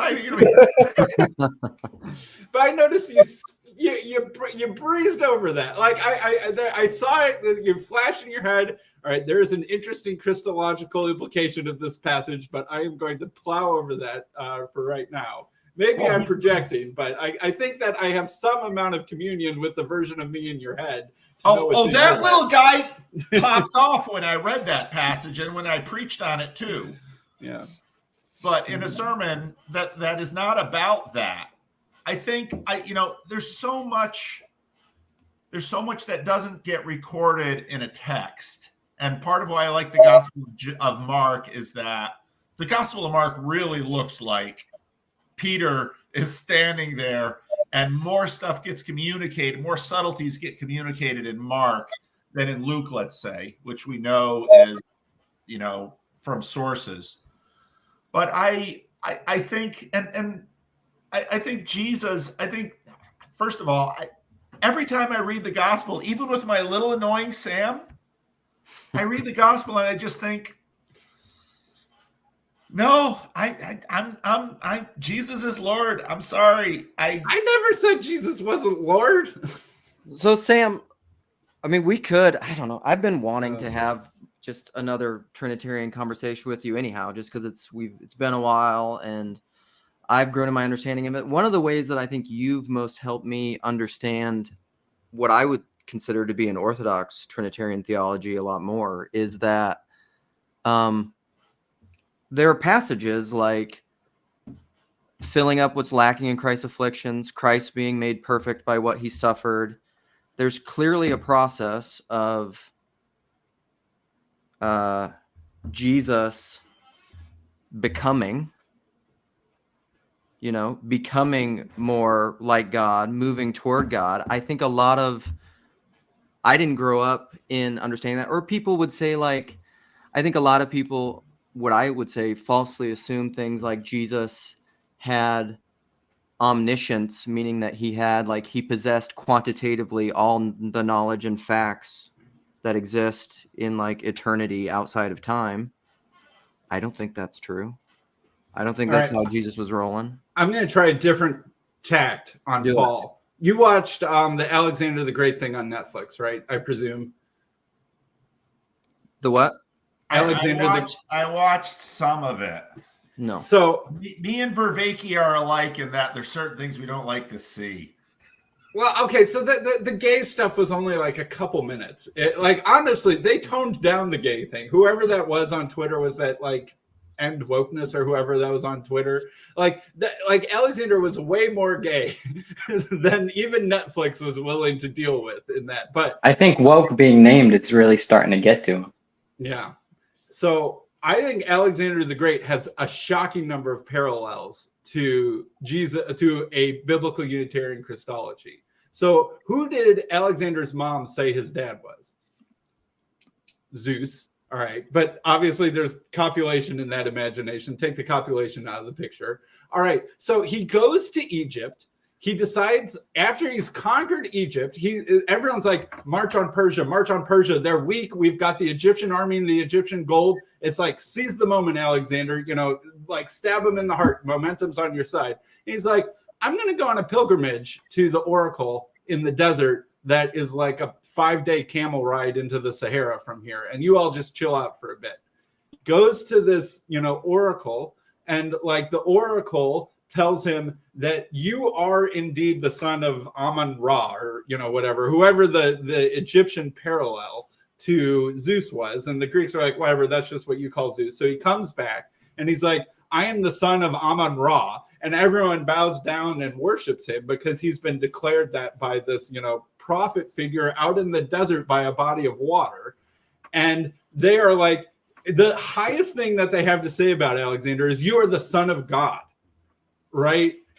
And they don't think he is Zeus. They don't think he is Ammon-Ra. They think that guy's up in heaven, but that there is some unique connection, semi-biological, between Alexander the Great and the god, but yet he's also still human, and that he could still maybe fail or something like that. And I'm like, that is like the perfect analogy for what I think is going on in the Gospels. Like, the highest thing that they have to say about him is not that he is God, is that he's the Son of God. And that's like a terrifyingly awesome thing to say about someone. And I think the power of being the Son of God is sort of overshadowed in Trinitarianism, where he's just sort of like God the Son in some sort of like eternal triadic relation, but or something like that, but not like, you, a human, are the son of God, and not even like Zeus or Ammon-Ra, but like the God. You know, that's what's going on in the Gospels. Anyway, I'll drop that. Let me make a point here, which you have helped me with, Sam. You're saying Jesus is God. We usually are looking at, because of the way consciousness works, we're usually looking at one side of the duality, because we're sort of putting them against each other. Fully man, fully God. You're sort of putting it against each other. And what happens, thank you, Noah. Great comment in the private chat thing here. What happens is that, let me say it this way. I think a modern Unitarian like yourself is not very much like an ancient Unitarian or an I'm doing my best. Okay, but it's not like you're any more ancient than I am. No, I know. But when you say Jesus is God, you're dealing with both ends in terms of how we think and imagine.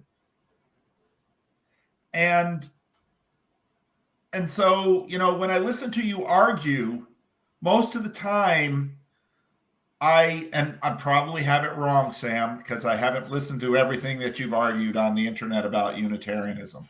Fair but in the ancient world, in the ancient world, people had a harder time imagining Jesus as a man than Jesus as a God. Right? No, it depends. Like, the Gnostics certainly had a hard time with that, but the anti-Gnostics didn't. And like, I mean, I think that what was surprising to most of the early Christians was that a man got taken up into heaven and exalted to the right hand and given all power, even above angels and everything else. I think that was the thing that took them a while to get their mind around, for the apostles especially. But in many ways, the real conversation with respect to Jesus and Messiahship is, who is God?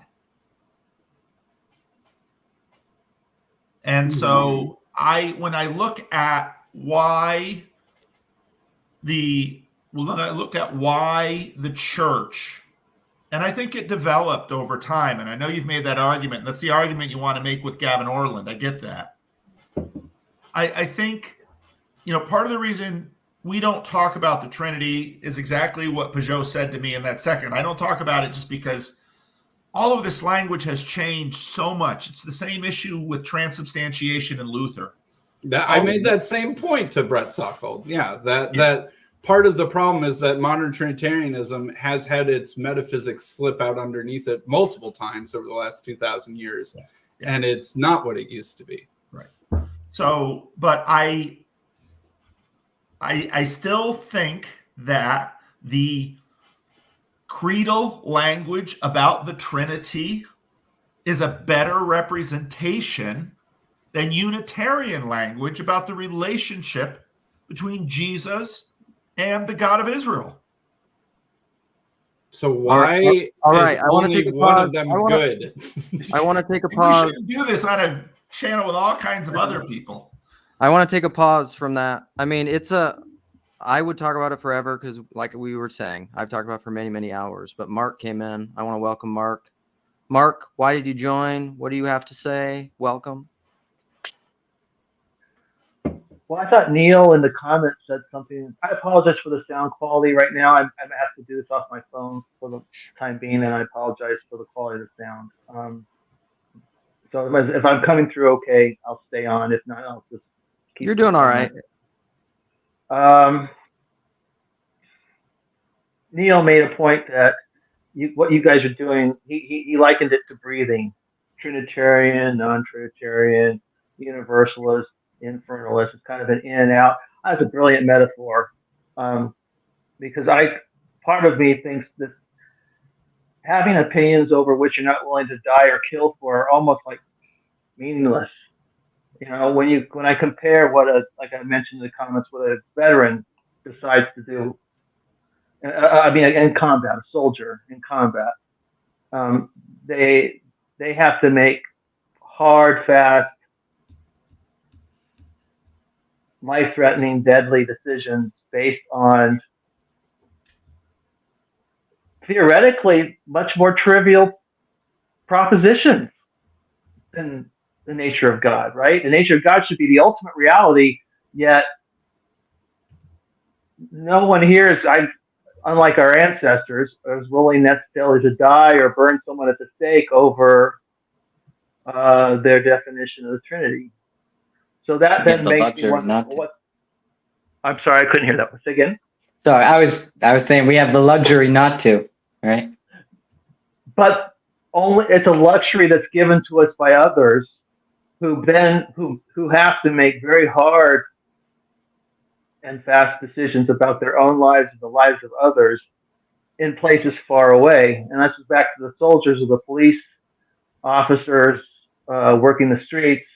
I mean, this is a very pristine sort of space we're in right now, right? Compared to what people are doing right now in uniform in various places. Do you get am I making any sense at all? And I'll leave it at that.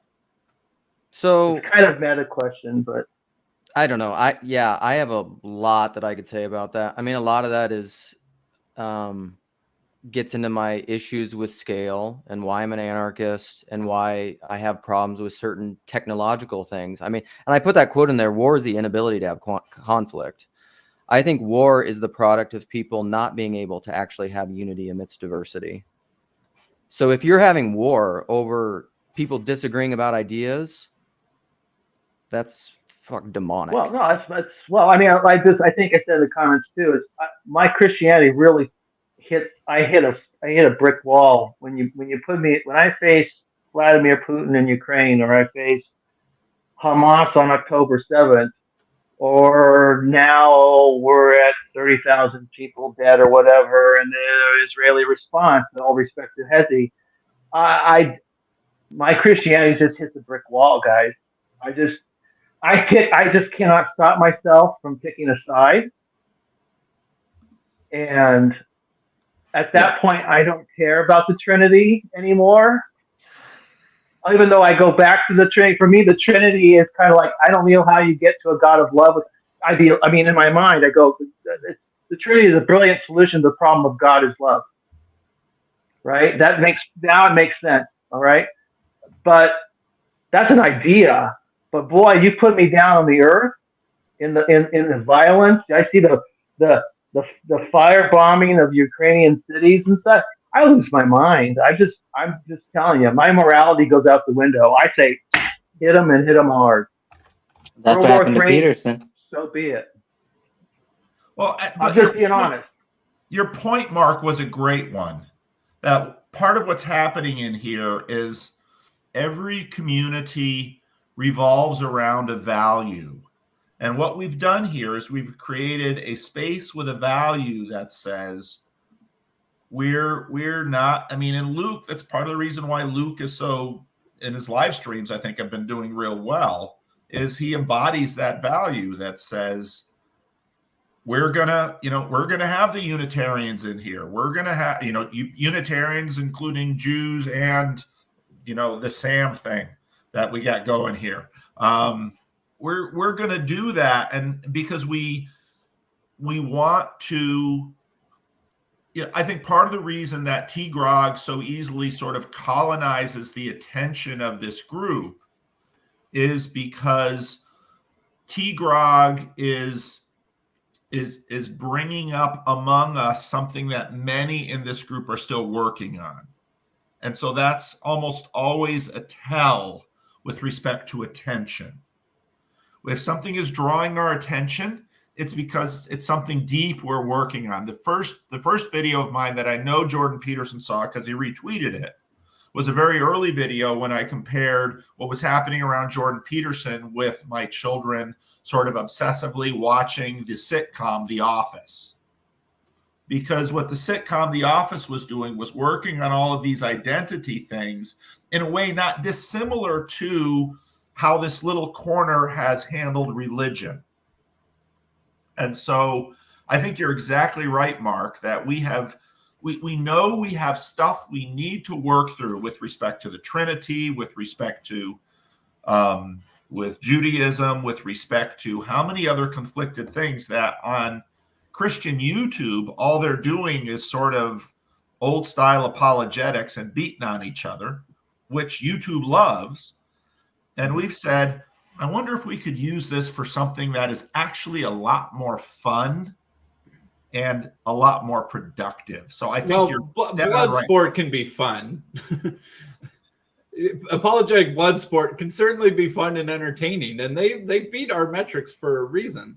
But you can't live with it, because in the end, Sam, I want to love you, not fight with you. So here, and this is what I would say to address what Mitch is saying, and then my friend Cal said something in a live stream the other day that he put in a comment, because I think there's something behind all of what T-Grog's saying in why he's here. And this is, I think, the problem that Mitch is getting at here. He says, I wouldn't always make attention equal to a deep thing we're dealing with.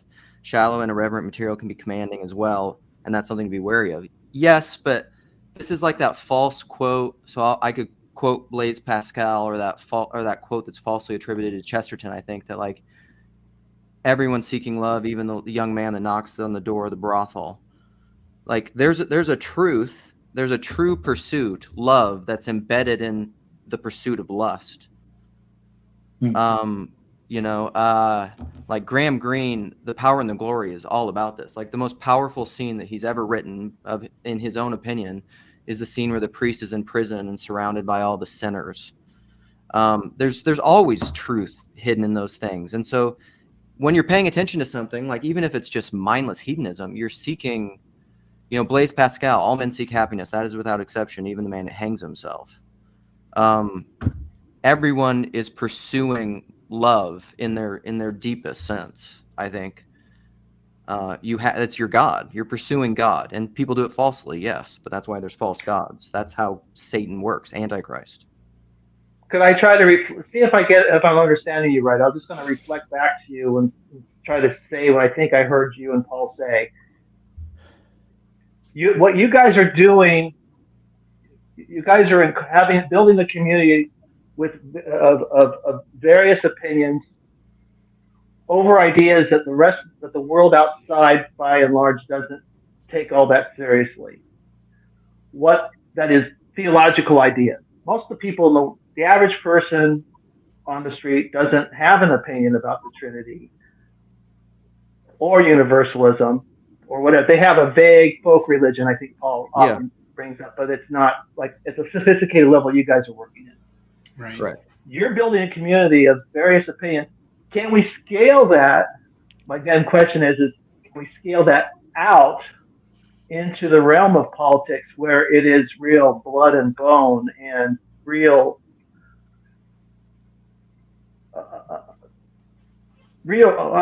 space of real violence, right? We used to kill each other over these ideas, right? 500 years ago, you'd go on the rack if you were a witch or you were a Protestant or a Catholic. Now we engage in violence at the political level over different things. Can we expand it? Can you guys Just even can you guys? I think what you're doing is beautiful. Is what I'm saying. It's taken me a couple of years to get it, Paul. But I think I think what you're doing here is beautiful.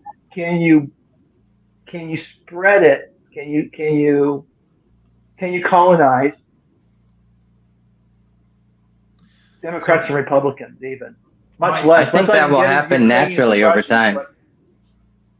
But how? Go ahead. Sorry. Well, because being here, this place has real meat on the bones. You spend a lot of time in politics, leaves you feeling empty. I know I used to spend a lot of time following all those things. And as soon as I found the TLC, it was like, boom, my attention was laser focused. I started feeling a lot more comfortable and happy on a day to day. And now this is where I want to spend most of my attention. So you guys colonized me and pulled me out of that angry, left, right. What are the gay people doing? Sort of mentality. Well, what are they doing though? Have we figured that out?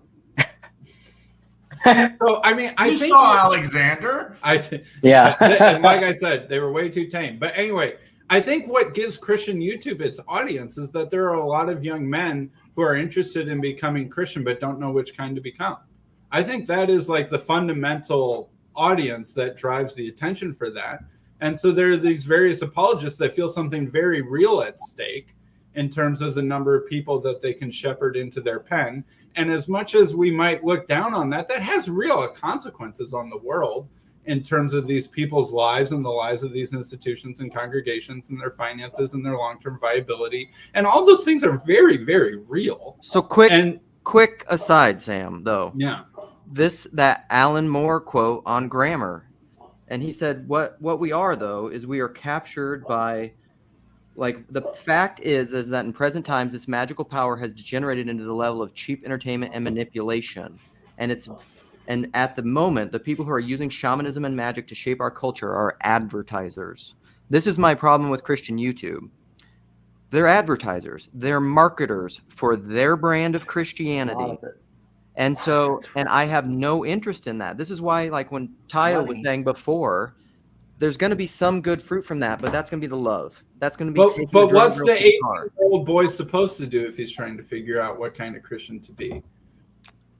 He doesn't even know he's trying to figure that out, for one thing. Right. And his attention's just sort of being dragged. But that is kind of at the heart of what's going on. And I don't think it's quite so bad, really, that there are these things. Okay, so should I be a Lutheran or should I be a Baptist? I'm going to watch Gavin Ortland talk to Jordan B. Cooper about baptism and feel which one seems more compelling to me. And that's shaping that. And I get it. And it's probably not going to mean a big deal, because the truth is they're probably going to go, they might even go to a church against their conscious convictions because of other deeper things in that church that are pulling them there. I want to get back to Mark's question, though, because actually, again, it's on No Wait, No Ads. It's coming out soon, and some clips are going to come out soon. I hope, if my little project, which is probably death for my algorithm, succeeds.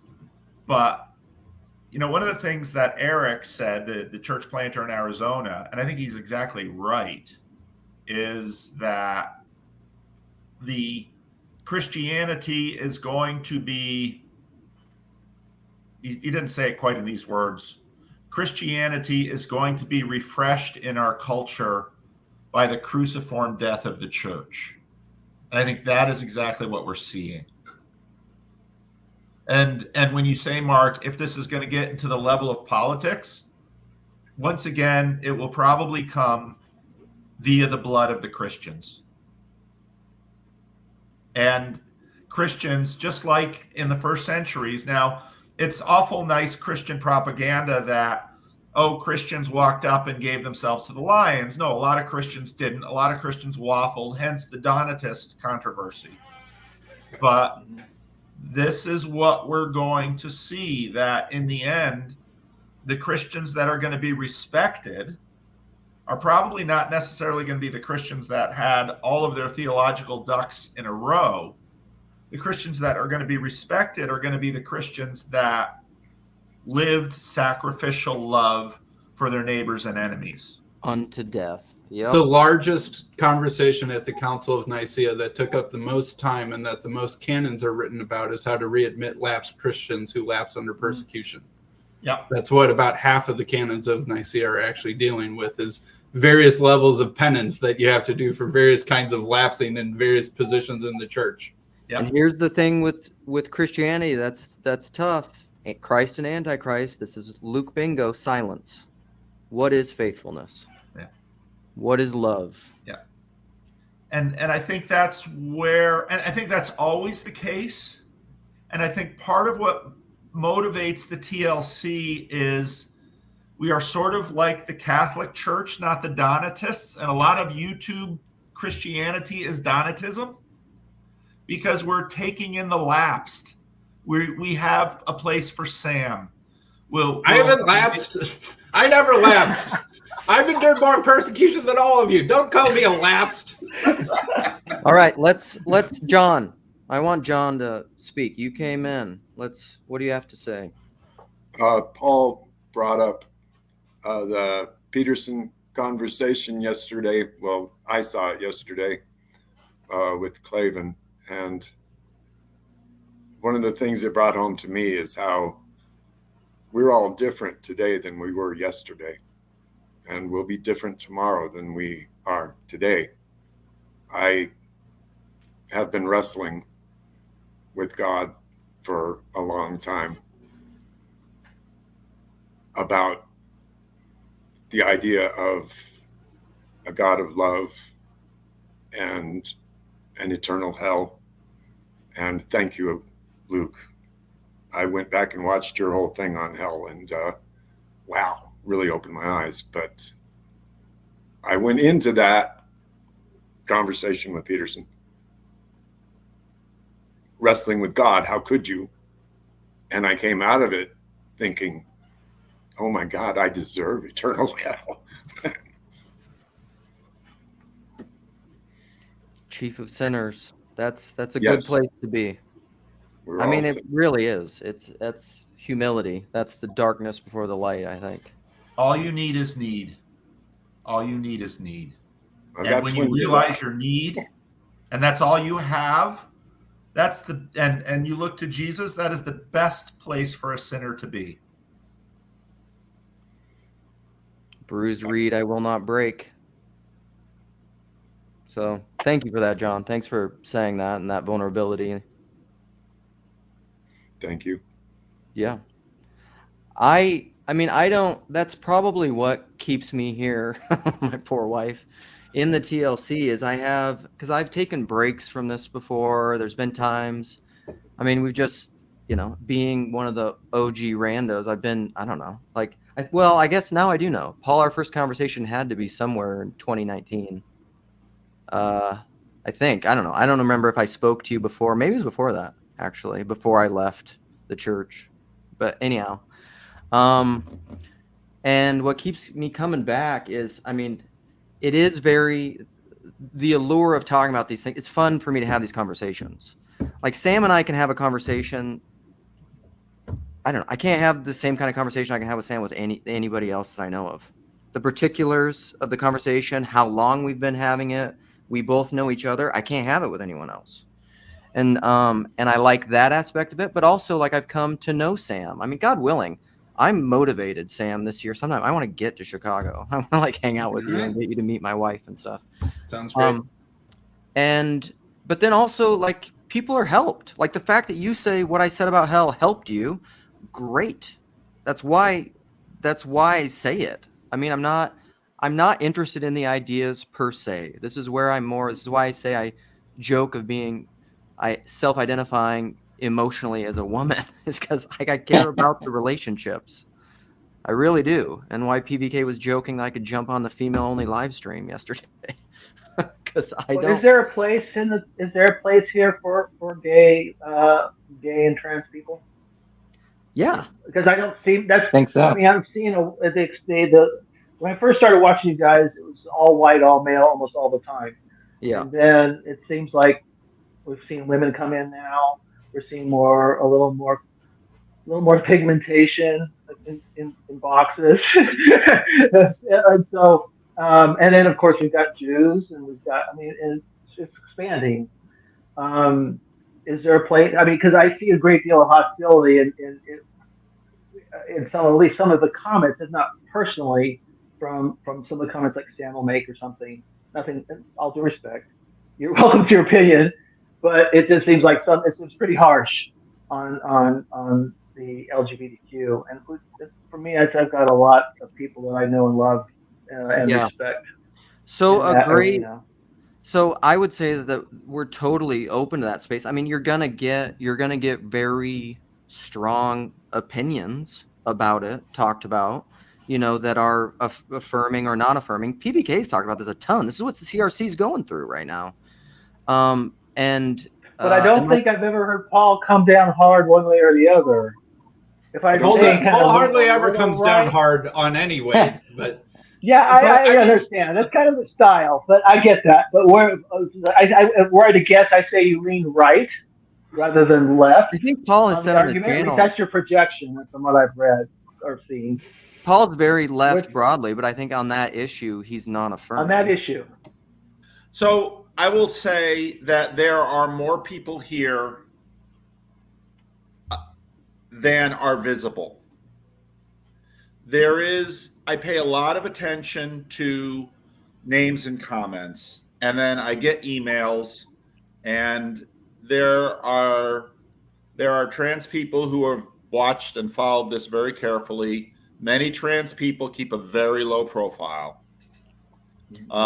There are people who are same-sex attracted, who are on both sides of the affirming, non-affirming thing, but many of them keep a fairly low profile. I think part of the reason you don't see a lot of, let's say, affirming ideologues in this space is that if you're going to come into this space as an ideologue, it's going to be tough.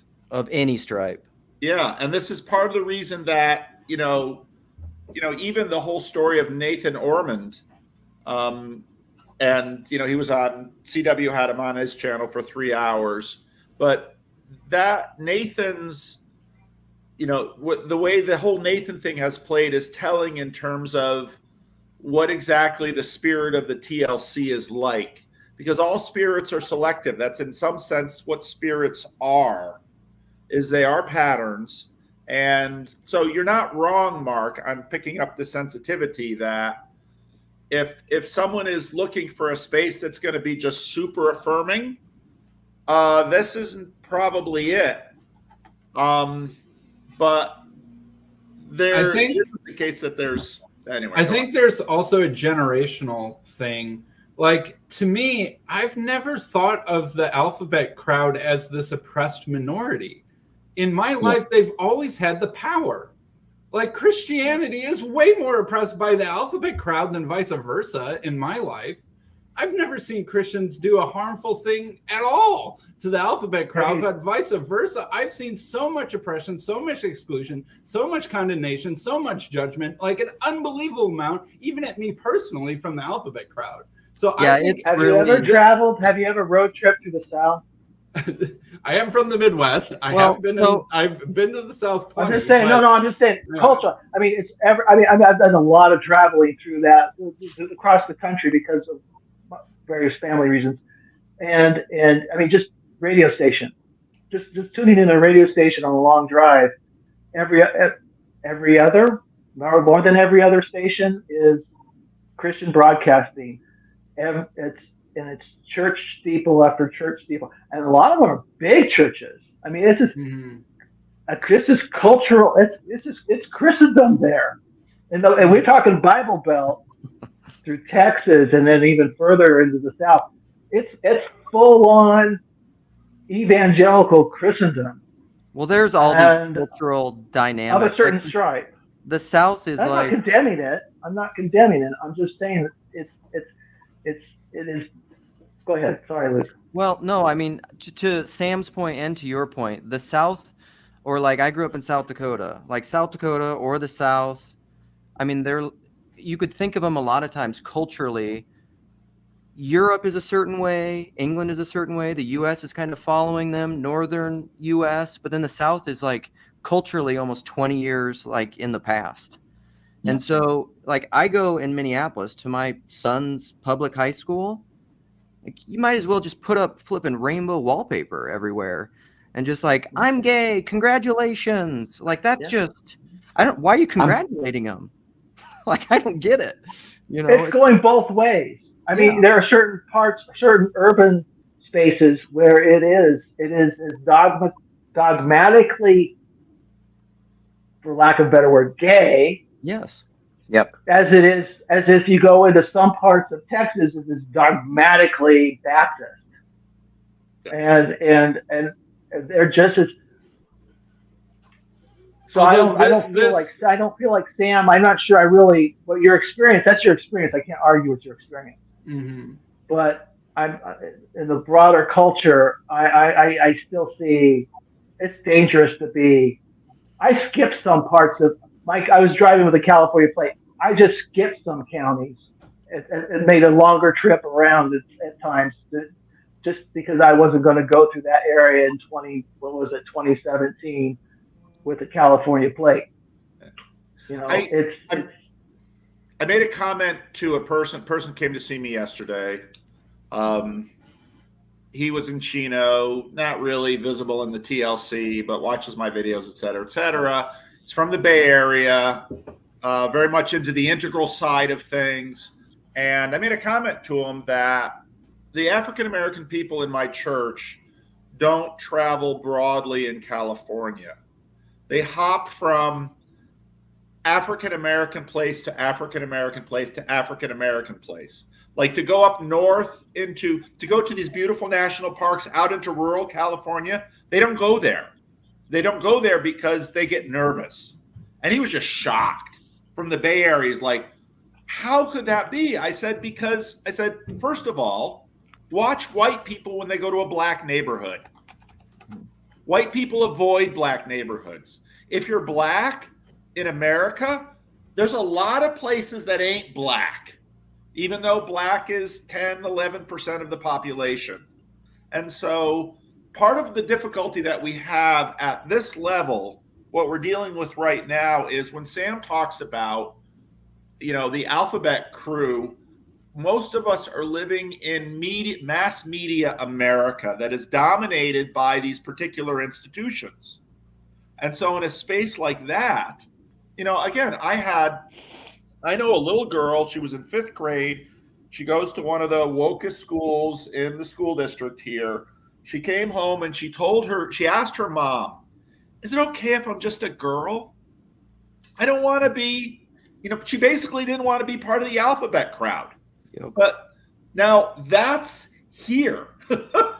And you're totally right that there's lots other places in America where if you're gay, it ain't a good thing. And it's also the case that the alphabet crowd aren't exactly wrong that if they see a steeple, they get nervous, just like the black folks, if they get too far out of town and they see a bunch of trailers and shacks and, you know, poor white folks, they get nervous. So these are all real things, but there's no, because we have to have one map of the world inside of us, there are always going to be these conflicts. And in big spaces like this, where it's not entirely clear what spirit has sway over it, these are always going to be issues we have. I also think this TLC appeals to and draws particularly from people who have a very strong background in liberal or academic or very progressive places. And it's sort of a Christianity for the post-progressives or something like that. Tends to be like when I look at my own metrics for my YouTube channel and podcast, when I look at the states that have like the highest viewership per capita, they're often very blue states. I have very little viewership per capita in the Bible Belt, which you think would be strange for a podcast that's mostly about religion. But the state that I have the highest viewership per capita, Oregon. You know, like, right? So the country that has the highest viewership per capita, Sweden.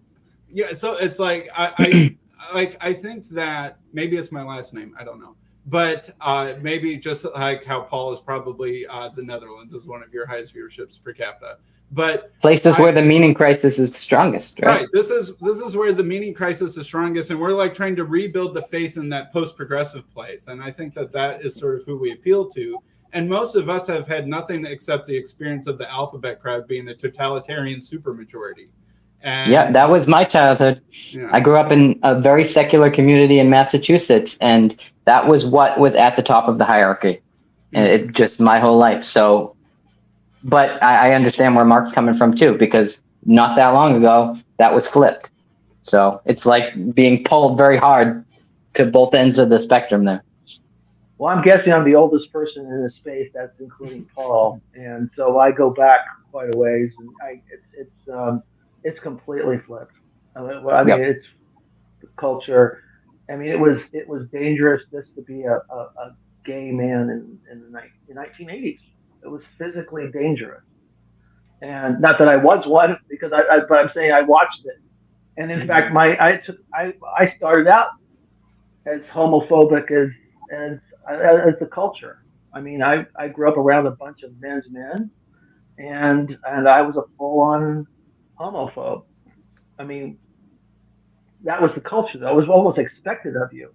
Paul might remember what it was like to be a man back in those days, and you had to took a long time to grow out of it. I started in the 1990s, I guess. So, but some people don't even consider that growth, right? They consider that degeneration. What do you think, Sam? Is that a loss of character or an improvement of character? I mean, I know what you're saying is true at some level. Like, I know historically in my mind that is true, but I just never experienced it. How old are you? I'm 35. Okay, so you're still a baby. But I mean, I can remember AIDS in the 90s and stuff like that. Sure. And but I remember my church growing up, there was a man who struggled with same-sex attraction in the gay community, and he ended up dying of AIDS in the mid-90s, and we adopted his cat from him. And so my experience in my church, which was about as fundamentalist doctrinally or in orientation as you can imagine, our we didn't want him to be, going to the gay bars, and we wanted him to live a celibate or a straight lifestyle, but he was welcome anytime.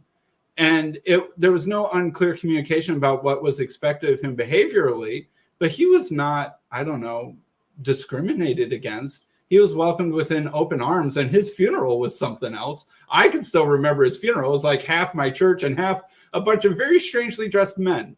And so that's my experience. That, I mean, I've known people who have come out as gay, and then they either try and do the celibate thing for a while, or eventually they break away from Christianity. And so I know that I've totally experienced people who, for sexual orientation reasons, have felt like they need to leave the faith, but they were they were never pushed out. And in fact, every time it was voluntary. You're an extremely interesting person, because your demeanor is very sweet and gentle, and yet sometimes I'm often listening, and your words, when I just listen for the words, your words are sometimes much harsher than your demeanor and who you project. Mm-hmm. And I don't know if you know that, but sometimes, but you're also a clear thinker, and so sometimes clear thought can come off sharper, mm-hmm. with sharper edges than the full person. Yeah. But Sam's point is also right, that, I mean, churches have been dealing with this for a very long time, and the experience, the dynamics of the closet are very interesting. Churches have, and again, part of the deal is that the most salacious stories, the most dramatic stories, are the ones that rise to the top, even of mass media. But in my experience, many gay people and many same-sex attracted people in many churches have had a whole variety of experiences, and many of them have tried different modes. Like Sam said, I know a number of them who have, and part of, what's bad is that we just generally flip from one stereotype to the other stereotype. I remember there was a story my father told me of a guy in he would often have people come to faith in their 60s and 70s. That's still the case. And they were having somehow this issue of homosexuality arose, and someone made a dogmatic statement about, you shouldn't let these kind of people in the church. And one of the elders basically said, "I'm that kind of people." And, suddenly he outed himself as an elder Oopsie. in the church. And we had a man in our church. He might still be alive. He was a charter member, and I remember doing church visiting, me and an elder, and he was an airline attendant, and he always had young, good-looking male roommates. The elder and I visited and just looked around, and so previously in the church there was a lot of don't ask, don't tell, and that that isn't perfect. And so I actually think that overall the conversation has been more helpful than not helpful, and the revolution has been more helpful than not helpful. But with every transition, there's always helpful and unhelpful. And so We always go too far. Yeah. And so I think, we're able to have conversations now that we couldn't have in the 70s and in the 80s. And I think that's helpful. But, right now there's a big to-do. The new president of Calvin University just had to resign because he had sent inappropriate somethings to someone, and a friend of mine in a certain forum just popped off and said, that's because Calvin put someone in there who is so Neanderthalish with respect to the truth about sexuality. And it's like, in a sense, okay, like Sam said, once you get up into power, you start doing to the underclass what the underclass had done to you. And that's why, on one hand, people who have experienced the sting of power have a knowledge about it, and on the other hand, hurt people hurt people.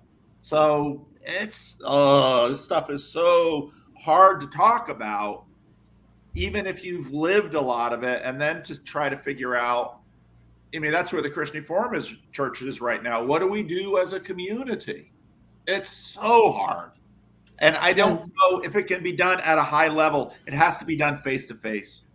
Another part of where I'm coming from, Mark, is this has actually happened to me multiple times, that openly gay celibate people in churches that I'm in will try and show how orthodox they are by being more zealous and getting me kicked out than anyone else. So you're coming from a place of pain, in a sense. A little bit. And I'm also coming from a place where I've been on those college campuses where they hate Christianity. And they are doing everything they can to box in Christianity, get kicked off campus, take away their funding, disgrace them, send any public signal whatsoever that they can from their levers of power, which are tremendous, that Christians are not welcome here and that you're losing status if you do anything associated with them. And that I've seen so much more of that, I guess, is sort of my point, than I've seen, even though I know what you're saying is true about, say, the South or the 70s or the 80s or the centuries beforehand. But I also think that there's some people who haven't quite realized how, and this is going to get worse. Like we're talking about whether we're past peak woke or not. We are nowhere near past peak. Oh, no. And maybe in some sense, this is Christianity paying for its past, but I wasn't there in the past. That in terms of the anti-Christian sentiment that will be embodied through the levers of government by the power of the LGBT and supporting crowd.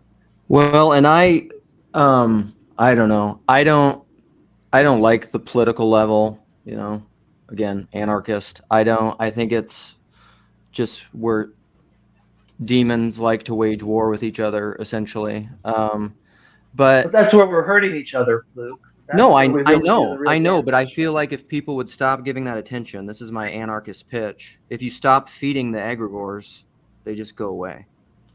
But people don't want to because they keep exercising power over other people in place. But isn't it also true that if you don't, that where you don't give your attention, petty tyrants are going to take over? I mean, maybe that's kind of the argument for feudalism or tribalism or Genghis Khans or whatever. I mean, and I don't know. I don't know what that kind of world would be like now. It's hard to lay out a big model in a system because I don't want to lay out a model in a But system. you've made a space where people where someone like me and someone like Sam can actually talk to each other. Right. In a Well, that's Isn't it mutually wonderful? respectful way. Yeah, and So that's Paul. This is all downstream of Paul. I think Paul modeled that with randos, and he didn't even know what he was doing, but Sam and I have had non-public conversations about that like you could almost make a list of all these different character traits and historical facts of Paul's life that led him to be the perfect Kairos moment type of a person for this kind of a community to happen. Mm-hmm. Like he was this is one of T-Grog's struggles of like eternal conscious torment. When I first used that term, Paul had never heard it. And T-Grog's like, that's ridiculous. How could he not have heard that? He's a CRC pastor. Because I can tell you why, because they don't talk about it. They don't talk about the doctrine. You don't have a name for what you take for granted. Yes. And somewhat it's like, it's baked in but it's not discussed, but that's what this little corner is. And so, I don't know, I guess that's probably a good way to wrap up. And I've been doing this long enough. So that's a good TLC is fundamentally different, I think, than Christian YouTube, but I don't know how to, and again, Christian YouTube isn't all bad, but it's definitely not the same thing. And so Gavin Orland, talk to Sam. For future reference, Luke, I'd love to hear more about your thoughts. You guys responding to what Paul was saying about the church dying in a sense, martyr itself to bring into whatever comes next. To expand out what you guys are doing here into the broader culture or bring converts, I guess you could. I could try to say that just very briefly, or try to, is that I think this came up, Sam, with your conversation with Jordan Hall, right? The church that's not the religion that's not a religion. Mm-hmm. Christianity has kind of always been that. And Nate, who started Grail Country, who's a friend, where I'm simultaneously live streaming this, said to me in a private message that like, I think he's okay with me saying it. I would assume he would be, and Paul has said things like this. The church is going to, the self-identifying identitarian confessional church is going to die. It's got to. Like I think it's inevitable. It's already dying. And Christianity is going to, but that's like Christianity that manifests that dies to itself and dies to that name or whatever. It's like the most Christian thing that it could be, like it's a very Christian thing. And I've been saying this for a while that I try to model. One of the best ways that Christians can model not waging war over ideas is to create a space, let other people win the debate. Like I'm not gonna play that game with you. I'm not gonna participate in it. Like I will be a martyr of my ideas. You can win it. That's fine. I'll let it go. I'm not gonna do that. So I don't know. I guess that's it. John, do you have anything else to say? You didn't talk much, or you didn't give space. It seems like the churches that are the most bold are the ones that grow the most. And with the alphabet people, the old saying, hate the sin, but love the sinner. And that's, should we allow in alcoholics? Should we allow in smokers? Should we allow in, sinners? Sinners, love sinners. You got to let those sinners into church. Paul went to how blacks feel in white, and that's a whole different thing in my mind, because those are immutable characteristics. That's something you're born as. You can't change that. Whereas the other is a behavior. And it's to show love, but at the same time, to have high standards and expect much. It's a very high standard. Absolutely. All right, guys. Thanks for coming. It was a good day. Thanks for Appreciate hosting, it. Luke. Yeah, we'll see you guys later. Thank you.